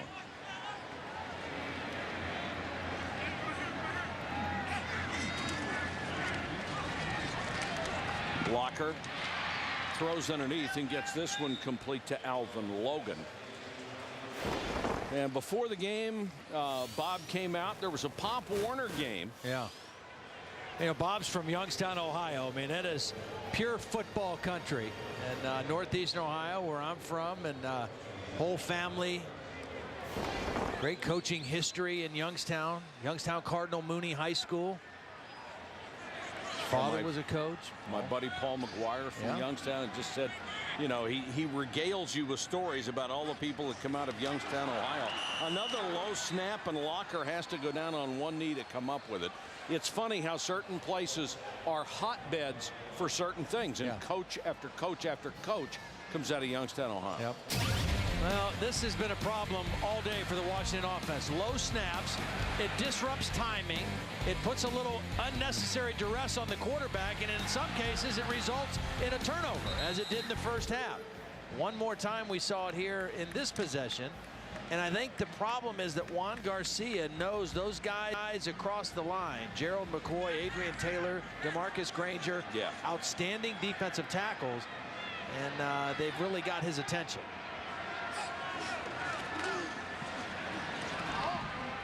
Locker floats this one incomplete. There's a flag down. That could be interference. You watch the Oklahoma defensive players react to certain things. Guys come out of the backfield on little swing routes. These kids are so quick to recognize things and to cover up. Against an eligible receiver by number 8 on the defense. 10-yard penalty from the previous spot. Automatic first down. Middle linebacker Ryan Reynolds, who has battled with knee injuries throughout his career. And Brent Venables has got a group here that you win championships with defense, and not only does he have a great defensive unit, but these guys on the other side of the ball can score and score and score. What a great combination. I'd put them up against anybody that we've seen so far. That's for sure. Locker, flanker screen, gets it out to Goodwin. This would be really good long term for Washington. Because it's been a good looking drive so far to get down here and get a touchdown. I'd hate to see him line up and try for a field goal again. Tyrone Willingham knows he's got to turn that corner soon. This is his 4th year of a 5-year contract. This will be an 0-3 start, and arguably the toughest start that any team has had this year with the 3 teams that they have played.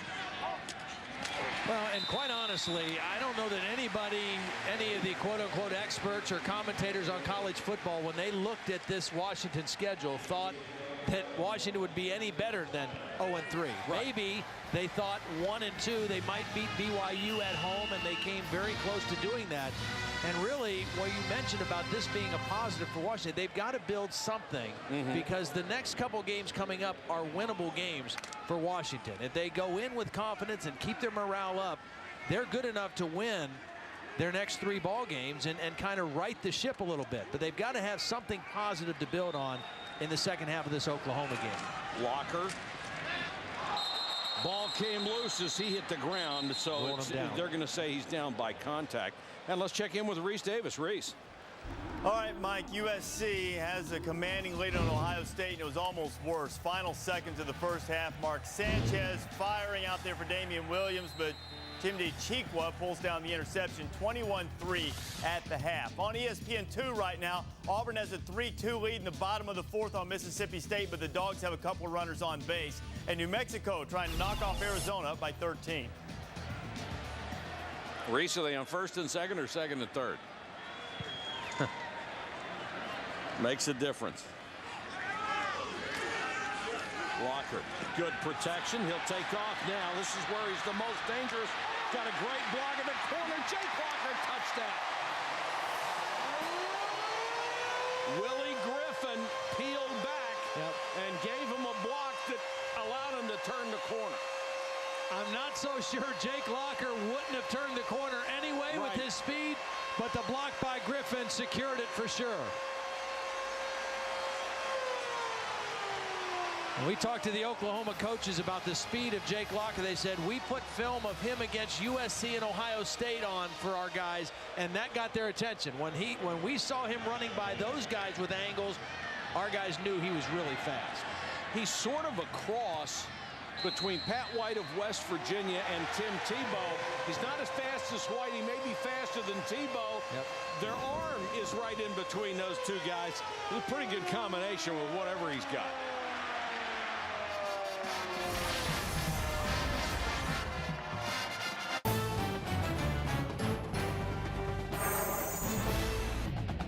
ESPN's College Football Primetime, brought to you by Volkswagen, Das Auto, it's what the people want, and Samsung HD TV, a new generation of TV.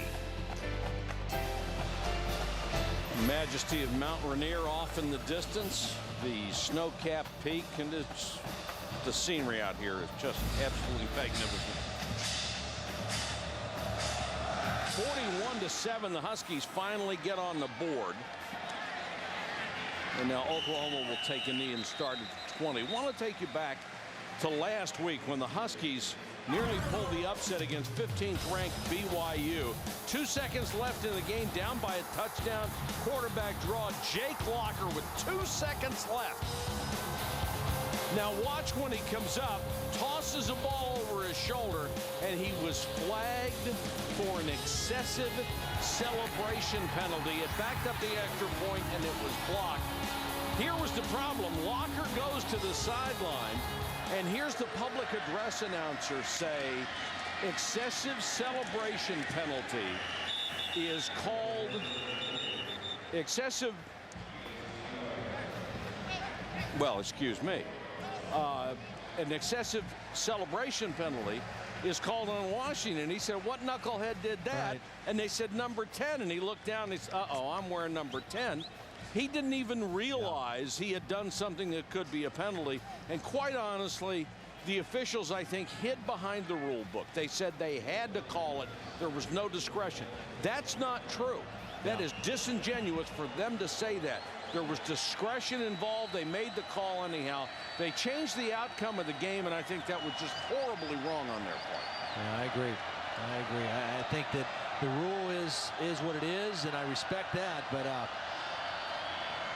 you know, to me, it's one of those deals where it's the exercise the spirit of the law rather than the letter of the law. He was not trying to draw attention to himself. He was not trying to taunt his opponents. It was the end of a 17-play drive with 2 seconds left to potentially tie the score. That's the rule, okay? And the rule does say that one of the stipulations is throwing the ball high into the air. Now, what is high? How high is high? He did throw the ball, but I still don't think they needed to make that call. But those rules allow judgment. Roughing penalties allow judgment. You hear officials say on kickoffs, well, yeah, you can't, as this pass is complete, as they go with a flanker screen, you can't go across the line of scrimmage before the ball is kicked. Watch any kickoff. You'll see 3 or 4 guys who are a half step ahead of the ball, their shoulders across, and the official will say, well, he didn't go that far over the line. So there's judgment involved in all these calls, and you can't bail yourself out by saying, well, he threw the ball up in the air, so he had to make the call. Well, I like what Tyrone Willingham said, too. You know, the old adage is you could call holding on every offensive football play. You use discretion of when you call it and when you don't. That's a case where they could have used discretion as well, in my opinion. And that's just a crushing defeat, a crushing moment for Locker and his teammates, and for the future of Tyrone Willingham in this program. Bradford is still in there. This pass complete to Iglesias. Ball comes loose. Yep, they're giving it to him. Washington recovers, and those who are still here are cheering. Well, this was a case where Iglesias was fighting for extra yardage. He's saying he was down. Well, he was close to being down. Now, he was stretching that ball out to try to get extra yardage. The question was his leg or knee down before the ball came out? Now, the ball hit the ground, too, and the ground can't cause a fumble. Yeah, I think he was down. They ruled it a fumble, so they can review it. Field is under review. If any other body part other than your feet or your hand touches the ground, you're down. Yeah. And it was obvious his knees were down. And when he's stretching the ball, as long as he still has control of it, that doesn't make any difference either. We'll take a look at it when we come back. Oklahoma will retain possession. They're ruling he was down by contact, so no fumble. But they are going, let's see where they're going to spot the ball. Well, I see 2 footballs on the field. I wonder which one they're going to play with. Let's play with both. Yeah. I want which one they're going to use. I've never seen this. They got one on the 30 and one on the 32. Well, the one on the 32 is obviously a first down.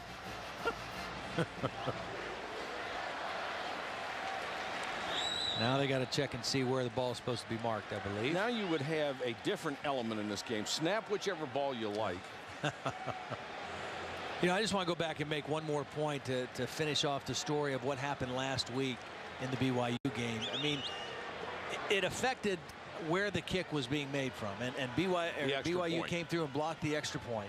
And it was a much longer kick than a normal extra point. But you know, BYU may very well have won that game. You got to give credit to them as well. They played an excellent game. They're a very good football team on the road, and they came in here and you know, so you can't necessarily say that lost the game for Washington, but it certainly affected that extra point kick. And it's an unfortunate way for a game to end. You want the game to be decided on the field by the players playing the game, not the guys wearing the striped shirts. Check in with Holly. You know, Jake Locker, after that, he went into the locker room and he did apologize to his teammates and tell them it would never happen again. But our Joe Shad came out here to do a feature this week, and you know, when their sports information staff told him about it, he said, you know, I'm not going to change my opinion on that. I think it was a bad call. I don't think they should have called it. And he was really adamant he wasn't going to change who he was and how he played. In fact, he had text messages from about over 100 people, including Archie Manning, who said, you know, hey, we're supporting you out here. But he also got words of wisdom from his dad. His dad hates the kind of guys that celebrate. He's been very strict about it as his coach growing up. But he said, son, I love the way you play. Don't ever change. That's good advice. Yeah. And we don't like guys who call attention to themselves and the hot dogs. But he was not calling attention to himself. Yeah. He was celebrating a brilliant play with 2 seconds left to go in the game that gave his team a chance to win it. There's a big difference. Oklahoma has a first down. Iglesias on the flanker screen gets it out past the 35. And let me go back to something you said earlier, Todd. The variety of plays and offensive systems that Oklahoma is able to run. I mean, that is just so impressive, especially when they get in close ball games. They'll be able to do basically anything they want that they think that defense is vulnerable to. And it all revolves around their offensive line and their quarterback's decision making. Bradford, nice touch pass, gets this complete, and that's Jermaine Gresham, the tight end. 64 yards. Let me paraphrase Buddy Ryan. All he does is catch touchdowns.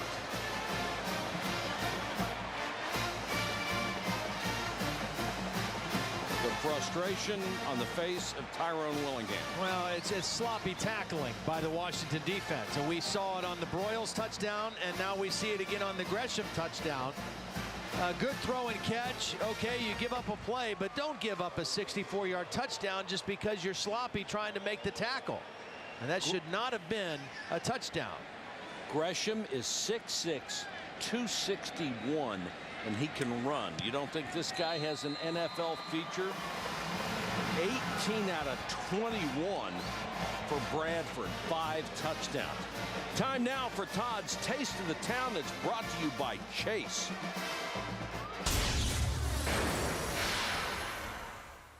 Located on Seattle's Salmon Bay and just a short boat ride from Husky Stadium is the historic Fisherman's Terminal, the home port of the North Pacific Fishing Fleet. And right in the center of the terminal is a great restaurant called Chinook's that's been open since 1988. And the seafood here is so fresh, even the fishermen eat here.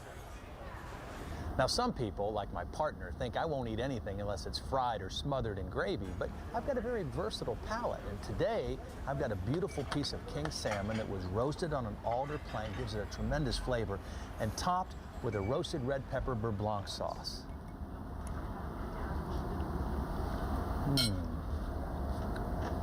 Exquisite. This is the first time I've ever heard you use the word exquisite. First time I've ever seen you with a napkin. Yeah, you just usually use the sleeve, but yeah, I had to change it up a little bit. You go out there and all those boats outside, they could probably reel in some salmon where they're anchored right now. Now that place goes through 250 pounds of king salmon a week, and it is, boy, it was really, really good. You know, I don't like seafood, but that looked wonderful. It looked like it was prepared beautiful. 48-7.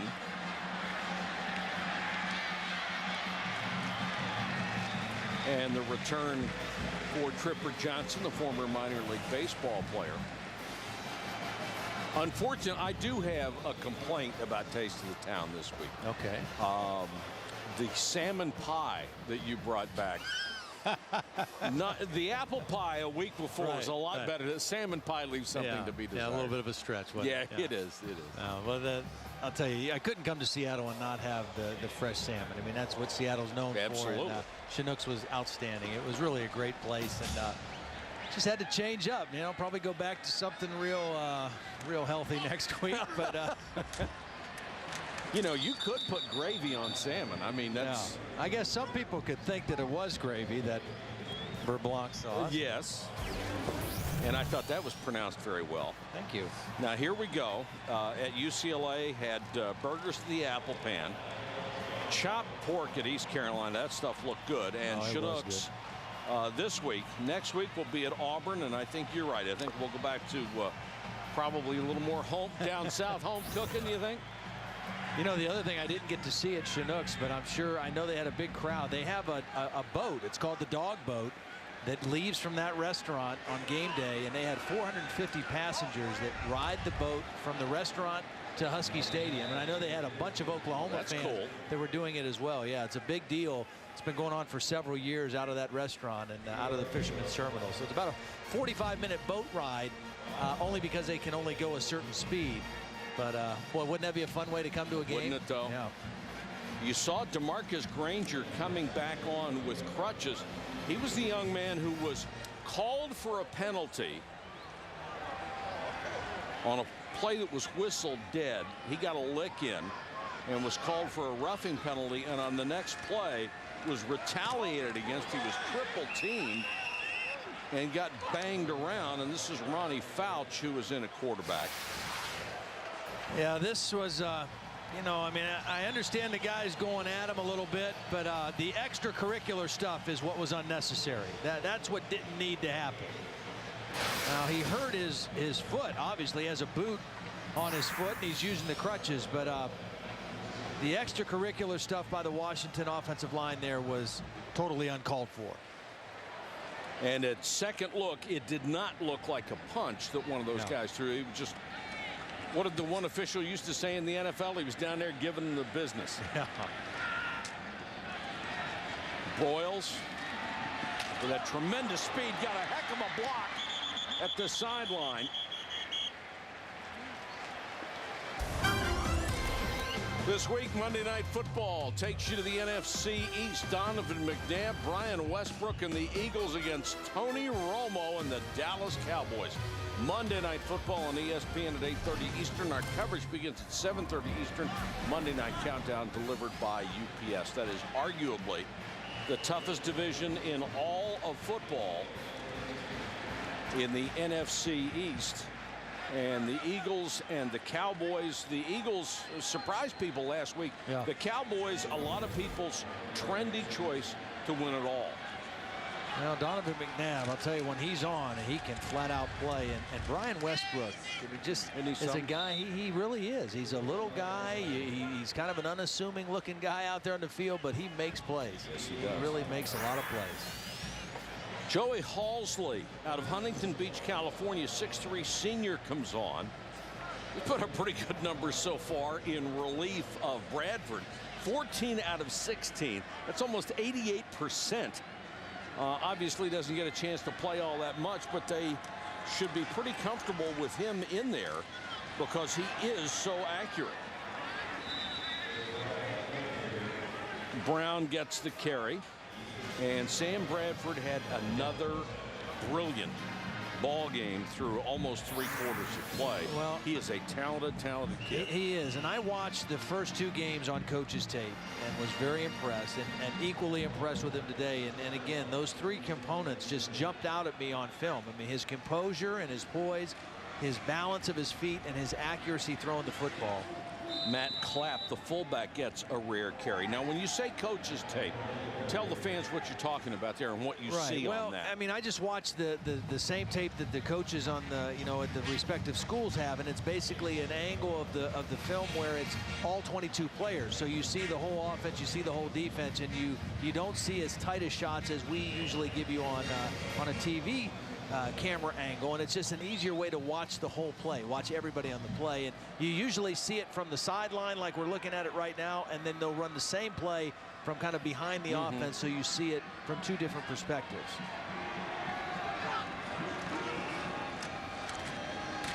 But it's much easier to identify what defenses, what coverages are in the secondary and that kind of thing. And that's exactly why they call it Coach's tape, because that's what they're going to look at. They want to see what schemes these other teams are running, and that's going to be the last play of the 3rd quarter. Yeah, the analysts do their research. That's why they're so good up here. It's 48-7 Sooners, end of 3. ESPN's College Football Primetime is available in sparkling clear ESPN HD. And right now, I think the Washington Huskies would like a little less clarity because they are getting mauled by the 3rd-ranked Oklahoma Sooners, 48-7.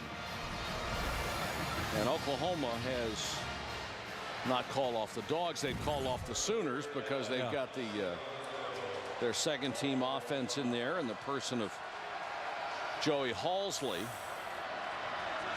the quarterback. They're still rotating tailbacks. Moses Madu gets this carry. Well, what you get to do right now if you're Oklahoma is you work your backups, not just your quarterback, but more importantly, you work your backup offensive linemen. You've got an outstanding offensive line. 4 of those 5 guys are seniors. Now you get some of those young backups in, your sophomores and your freshmen and your juniors, and you let them get a little game experience, because ultimately, that's that position where you need depth. Never too early to think about the rankings either, because come the end of the year, you want to have the best possible shot at it. Here goes Madu taken out of bounds around the 20. So with what is obviously a very impressive win by Oklahoma, did they leapfrog Georgia, who was number 2 this week? And we've already seen the voters are willing to move people in and out of the top spot because of scoring margin. Whether you like that or not, it's obviously a factor. Well, it can be scoring margin. It can be an unimpressive kind of a win. I think they probably will jump Georgia. Whether it matters that much, I personally don't think even at this point the polls are that important. I personally think that there shouldn't be any poll until the first week of October, and you let teams play 3 or 4 or 5 games and also play some games of some significance, you know, and by that time, by the 1st of October, everybody has played some pretty good competition, and you have a better idea who's for real. But this team right here in white is for real. I can vouch for them. They've got all the elements, that veteran offensive line, an incredibly accurate passer. Halsley throws for the end zone. This one is overthrown. They have, I think, a good enough running game. Yeah. And they have a fast, tough defense. Yeah. What's not to like? The only thing you don't know about this team right now, it's young. You don't know Jimmy Stevens, their freshman kicker, is 1 for 1 on the year in field goals. That's all they've ever had to call on him. So you don't know yet if they get into that kind of a game where they need some clutch kicks, how he's going to respond. But everything else that you know about this team right now is pretty good passing marks, I'd say. But that's a pretty good thing not to know, isn't it? Yeah, as long as you don't have to. Screen, Madu, blocker in front, down to the 6-yard line. It will be 1st and goal, and it was Brandon Walker, the right guard out of Detroit. He's one of the 4 senior starters out of 5 that was out there in front blocking. You know, when I think of a team that has the potential to be a national championship contending team, there are certain things I think are very important. Number one, you've got to be strong up front on both sides of the ball, your offensive line and your defensive line, and you need experience at quarterback. And they have that. Oklahoma has that, all 3 phases, in very impressive fashion. I've been very impressed with this offensive line, very impressed with the defensive line, and of course Sam Bradford through the first 3 weeks of this 2008 season has been spectacular.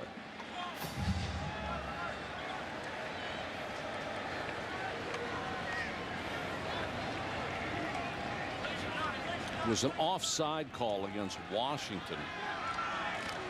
They move the ball inside the 5, and Madu lowers his shoulder and pounds his way into the end zone.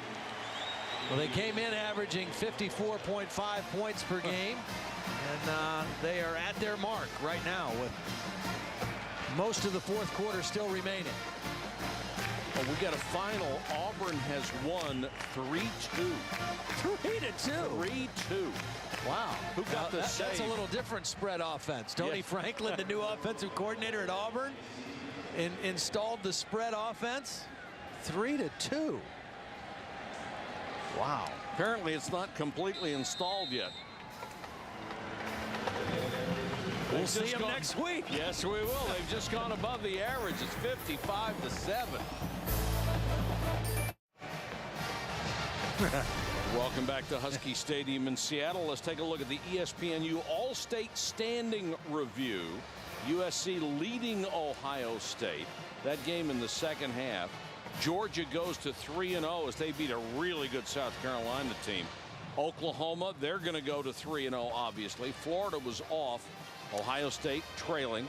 Missouri goes to 3-0. LSU beating North Texas. Texas and Arkansas postponed, or Texas game was postponed because of Hurricane Ike. Auburn 3-2 at Mississippi State. 3-2. Yeah, they won on a Bo Jackson homer. Well, we'll see Auburn and LSU next week, 2 of those top 10 teams. Moreland kicks it into the end zone. They'll leave it there. Jordan Polk takes it. Reese, what do you have? All right, guys, get you up to date and show you how everything unfolded at the end of the Auburn-Mississippi State game. Now, this was after an Auburn fumble, which followed a very questionable decision by Sylvester Croom to go for it on 4th and 15. Spectacular interception by Walter McFadden on the deep pass by Wesley Carroll. And from there on 3rd down, just the third down conversion for either team in the entire game by Ben Tate. State didn't convert one all night. Auburn beats Mississippi State 3-2. Holy cow. Now let's see if Washington can get something going on offense. Freeman had that carry. Let's go down to Holland. Well, I am with a special guest, Kent Bradford, the father of Oklahoma quarterback Sam Bradford. And Kent, you were his coach growing up in 3 different sports. When did you start to notice that he might be a special kind of competitor? Oh, he was always real good for his age. He always played hard, and he always paid attention. That's probably his main point. He just paid attention. Now, you were a player at Oklahoma, so you know what this means when the coaches say they love how he plays within himself. How do you think he developed that? I just think that's his nature. I mean, he's not overly aggressive. He just kind of takes it, you know, as it comes. How did he take this new no-huddle offense? What was his reaction when they changed to that this summer? I think he was very excited about it. I think, you know, once they got the timing worked out, that was his concern, to getting everybody on the same speed. But I think he was real excited about it. What is it like for you tonight to see this kind of performance on the road in a pretty tough environment? Well, it's always good to see the Sooners do good. From a true offensive lineman back in the day. Thanks, guys. Thank you, Holly, and thank you, Kent.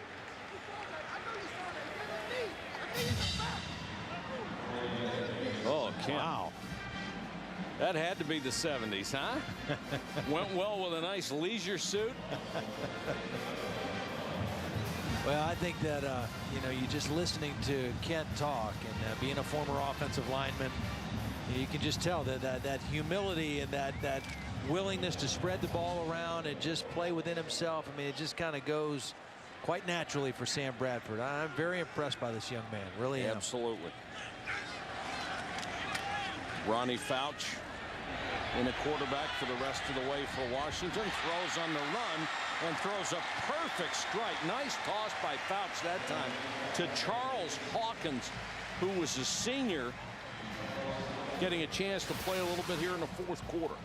You know, we talked about Fouch being good out of the pocket, or throwing from the pocket. This time rolling out, throwing back across. Got away with it, but a nice accurate throw.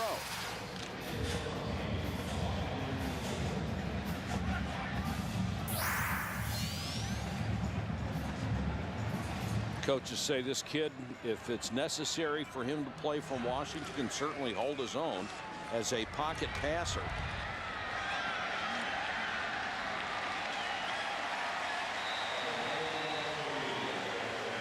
Brandon Jakubowski into the ball game, number 35. As both coaches going just about as deep as they can into their bench and giving people a chance to play here in the 4th quarter with 10:53 to go. Oh, you just wonder what is going through Tyrone Willingham's mind right now, as he has seen 3 top 20 teams come through here, and now the number 3 team in the country may be getting ready to elevate itself to number 2, and seeing his team just hammered in 2 of those 3 games. They admitted they did not play well when they played against Oregon. BYU, they had a chance to at least tie, barring that controversial penalty call, but today it's been no contest. Offside by number 89. The offensive man lifted when threatened. Remains 1st down. You know, we told you how bad it was defensively. They'd been giving up almost 486 yards a game coming into this one. It's going to go up. It's going to go over 500 a game, because Oklahoma is on the verge of 600 in this one. And you can't win giving up that many yards. I don't care how good your offense might be. You can get Tom Brady at full health and the Patriots, and if they're giving up 600 yards, you lose. Holly Rowe, what do you have? Guys, the Oklahoma training staff working on middle linebacker Ryan Reynolds right now. He's got some problems with his right knee. They're doing extensive ligament tests, that are pretty standard, but he's really complaining of some discomfort on the outside right underneath the kneecap. So Oklahoma doesn't give us any injury updates. That's their standard policy.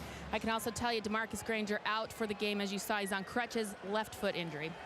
Holly, thank you so much. Here's Fouch under pressure, rolls away from it, and launches for the end zone, up for grabs, tipped, Got a rebound. On the bounce for a touchdown. And that looked like Yakubowski. And it was. Kept his eyes open and kept playing. Took the ricochet from Alvin Logan, and Yakubowski, trailing the play, made the catch. Well, it's kind of like a Hail Mary play. You go up, you try to keep it alive, and Yakubowski, exactly right. Watched it. Look at his eyes. He tracked the ball the whole way and was right there for the carom and the touchdown. That was a Hail Yakubowski. You don't see those very often.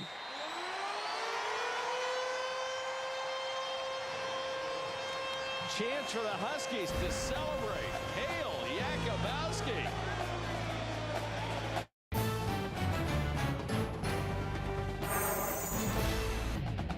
ESPN's College Football Primetime is presented by Hampton Hotels. At Hampton, we love having you here. And in part by Aflac. Ask about it at work.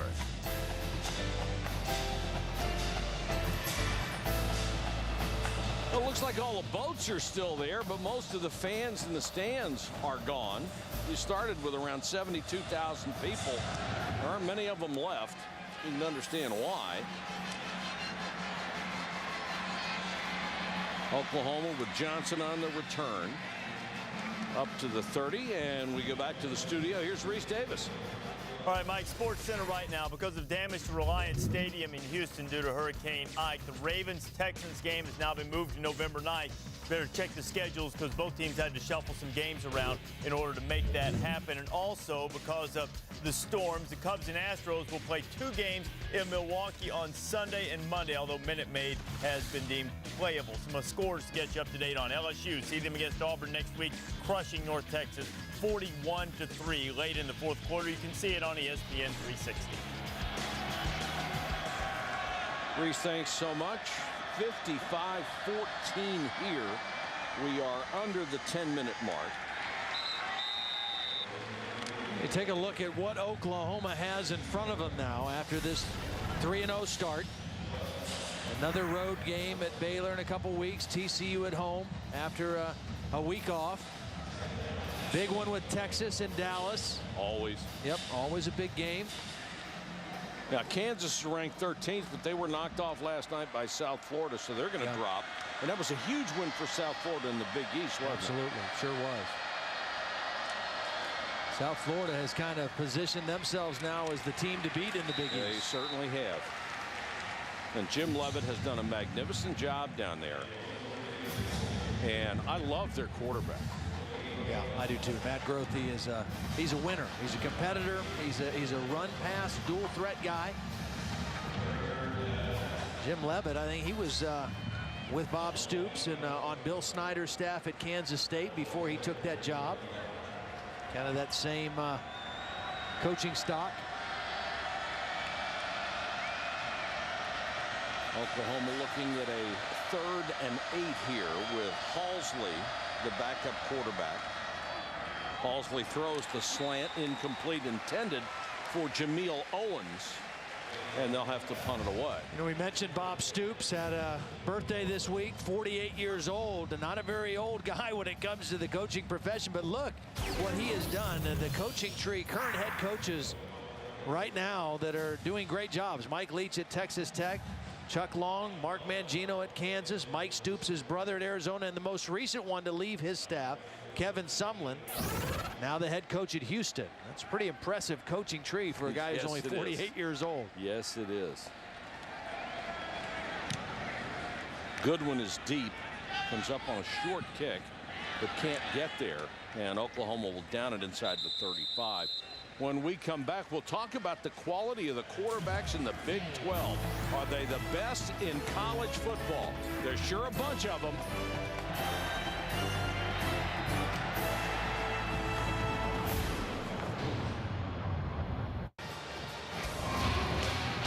This one has been decided for a while, but we'll have another decision coming tomorrow afternoon on ABC as the chase gets underway with the NASCAR Sprint Cup Series at New Hampshire, presented by GoDaddy.com.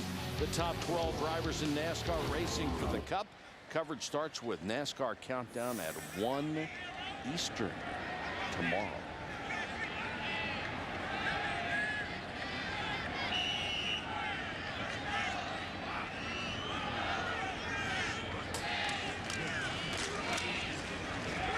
You know, it's interesting when you think about the Big 12 Conference, and I think as a flag down, I think now the Big 12 is the second best conference in college football, and the big part of that is the quarterbacks. Outstanding quarterbacks in the league. Of course, we've seen Bradford, Chase Daniel, one of the runners-up for the Heisman last year. Graham Harrell at Texas Tech throws it all over the place for Mike Leach's offense, and Colt McCoy at Texas. Also, and Todd Reesing, who we saw last night in a losing effort against South Florida, but an outstanding talent at quarterback. That league, I think last year they averaged 34 points a game. The league did. And, you know, it wasn't that many years ago where the Big 12 or the Big 8 was option football and 3 yards in a cloud of dust. Now it is an explosive, high-powered, spread offensive conference. I don't think the defenses are as good as the SEC, but offensively, probably the best in the country. Well, Colt McCoy still leads the name contest. Yeah. He's number one. I mean, it doesn't get any better than Colt McCoy for a quarterback. Yeah. Chase Daniel's not too bad. That's either. not bad. That's a pretty good quarterback name, too. Yeah. Speaking of Chase Daniel, that's the one team that Oklahoma does not have on their schedule this year. Missouri. They played them a couple times last year, beat them in the Big 12 championship game, and also in the regular season. Jakubowski getting a lot of work here in the fourth quarter and running pretty hard. Takes it down to the 44-yard line of the Oklahoma Sooners. You know, we talked about Oklahoma. Washington, they'll be glad when this first 3-game stretch is over. Amen. You know, I mean, this is offensively, you're not going to play any better teams than they've played. And what's left for them, I really think 3 games, if they keep their morale up, that are winnable games. Stanford at home after a week off, and then at Arizona and Oregon State.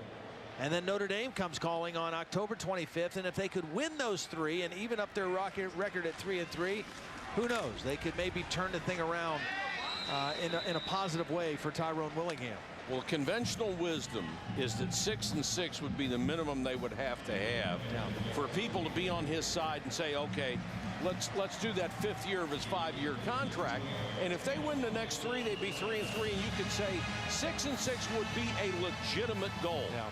But if they don't win those 3, that's going to be a long road to get to 6-6. Well, and those are the 3 that they really need to concentrate on, because then after Notre Dame, they go to USC. They have Arizona State.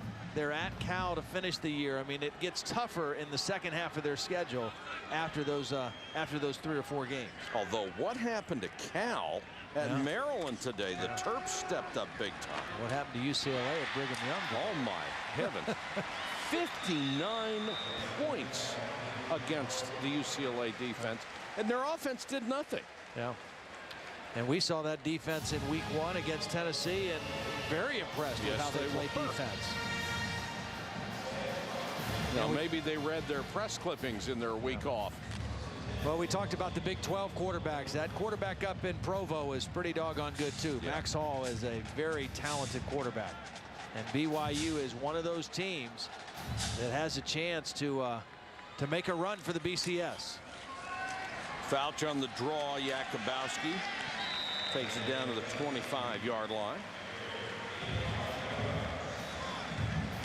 Morgan Rosborough is in the offensive line, 6'6", 382 pounds. You don't have to watch him run, you can hear him run.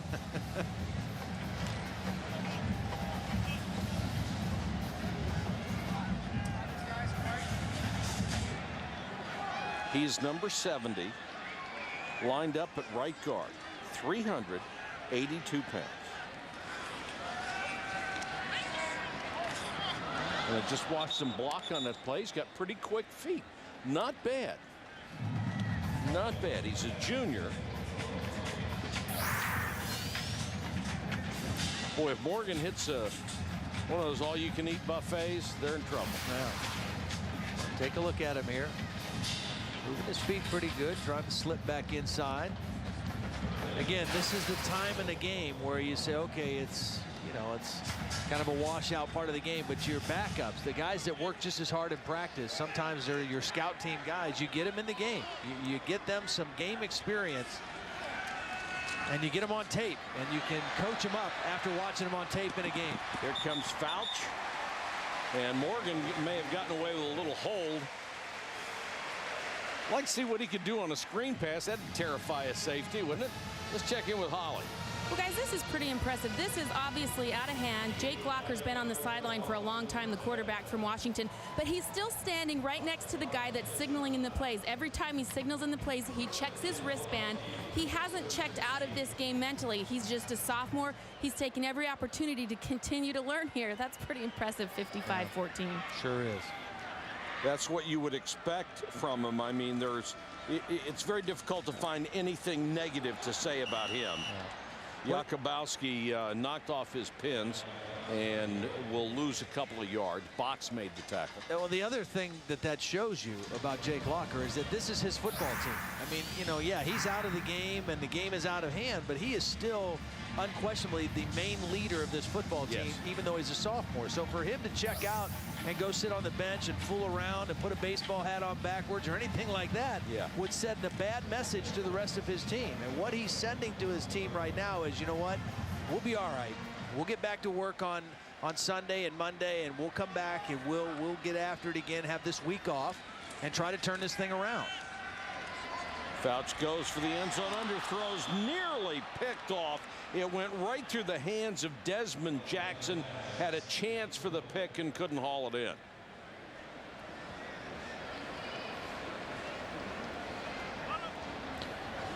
The week off will be good for Washington as well before they play Stanford.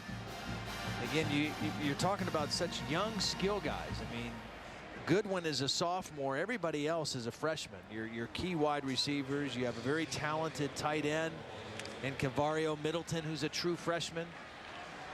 David Freeman, your tailback, is a freshman. You just got to get those guys as much work as you can, and that extra week will help them with that. 3rd and 16. Fouch. Blitz comes and they got him. The sack made by Keenan Clayton, who is the #1 weak side linebacker. He's still in there. Clayton has gone back and forth during his career between safety and linebacker. Well, ironically, 2 years ago, he was the starting safety. And the first play of the game against Washington, he gave up a big play for a touchdown. He was taken out of the game, eventually demoted. And at the end of that season, they switched him to linebacker. And he kind of resisted it at first, wasn't sure he wanted to stay at Oklahoma.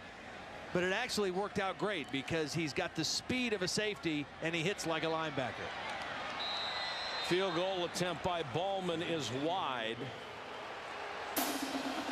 Been a frustrating night for Washington. A special guest with Holly Rowe when we come back. Stay with us.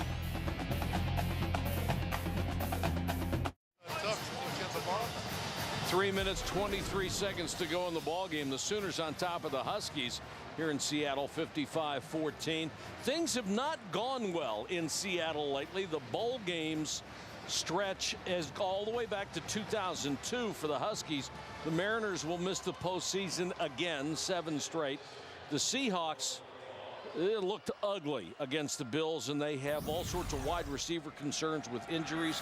And you know about the Sonics. They're not here. They're in Oklahoma City, where they've sold out all their season tickets, and people here really bitter about losing their former championship NBA team.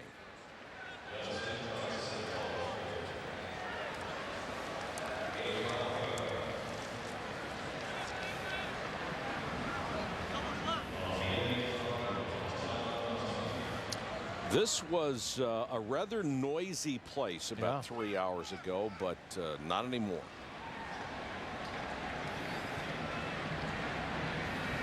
You can hear a purple jersey drop.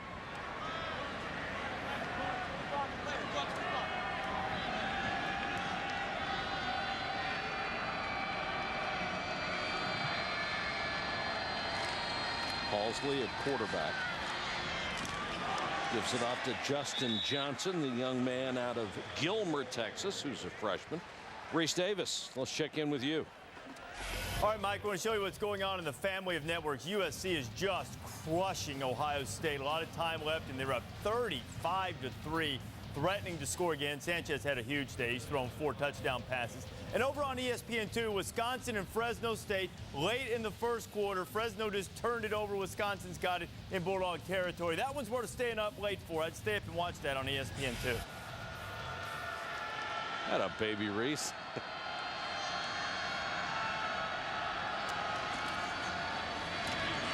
Oklahoma just working on the clock here. There's a first down and a monster hit by Nate Williams. Holy cow, what a shot. Let's check in with Holly Rowe. Well, I'm with the Big 12 Commissioner, Dan Beebe, and last year was such a great season for the Big 12. How would you describe what that did for your conference nationally? Well, it was terrific. I mean, we had 4 teams in the top 10 in football, twice as many as any other conference in the country. Won the national championship in men's basketball. #1 conference in the nation in women's basketball. Had great success in spring sports, so it was a great year, a great way for me to start off my tenure. But, you know, sometimes that's a little bit fearful because maybe it only goes down from there. Better lucky than good, right? But we had a tough game this week. Kansas, South Florida, what was that all about? Well, that was so hard to watch when Reeson did such a great job, brought his team back, and then had that tough interception at the end.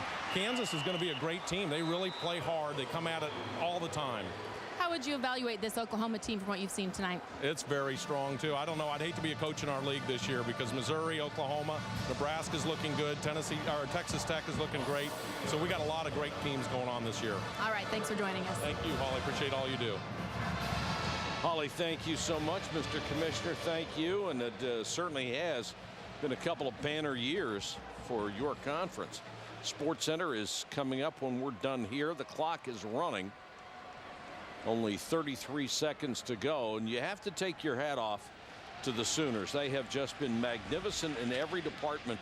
Going to be pretty tough for Bob Stoops to come out of this one and say, guys, we did all this stuff wrong that we got to work on. They didn't do anything wrong. No, they were very solid, and they wanted to play well on the road, and they did. From the very beginning, there was no sloppy moments in this game for the Oklahoma Sooners on either side of the football. And this was the 100th victory at Oklahoma for Bob Stoops. That makes Oklahoma the only school that has ever had 4 coaches win 100 games. The final score, Oklahoma 55, Washington 14. Coming up next on ESPN SportsCenter for a wrap-up of this game. Catch us on ESPN News. This has been a presentation of ESPN, the worldwide leader in sports. For Todd Blackledge, Holly Rowe, and our entire ESPN crew, this is Mike Patrick. Thanks for watching, and good night from Seattle.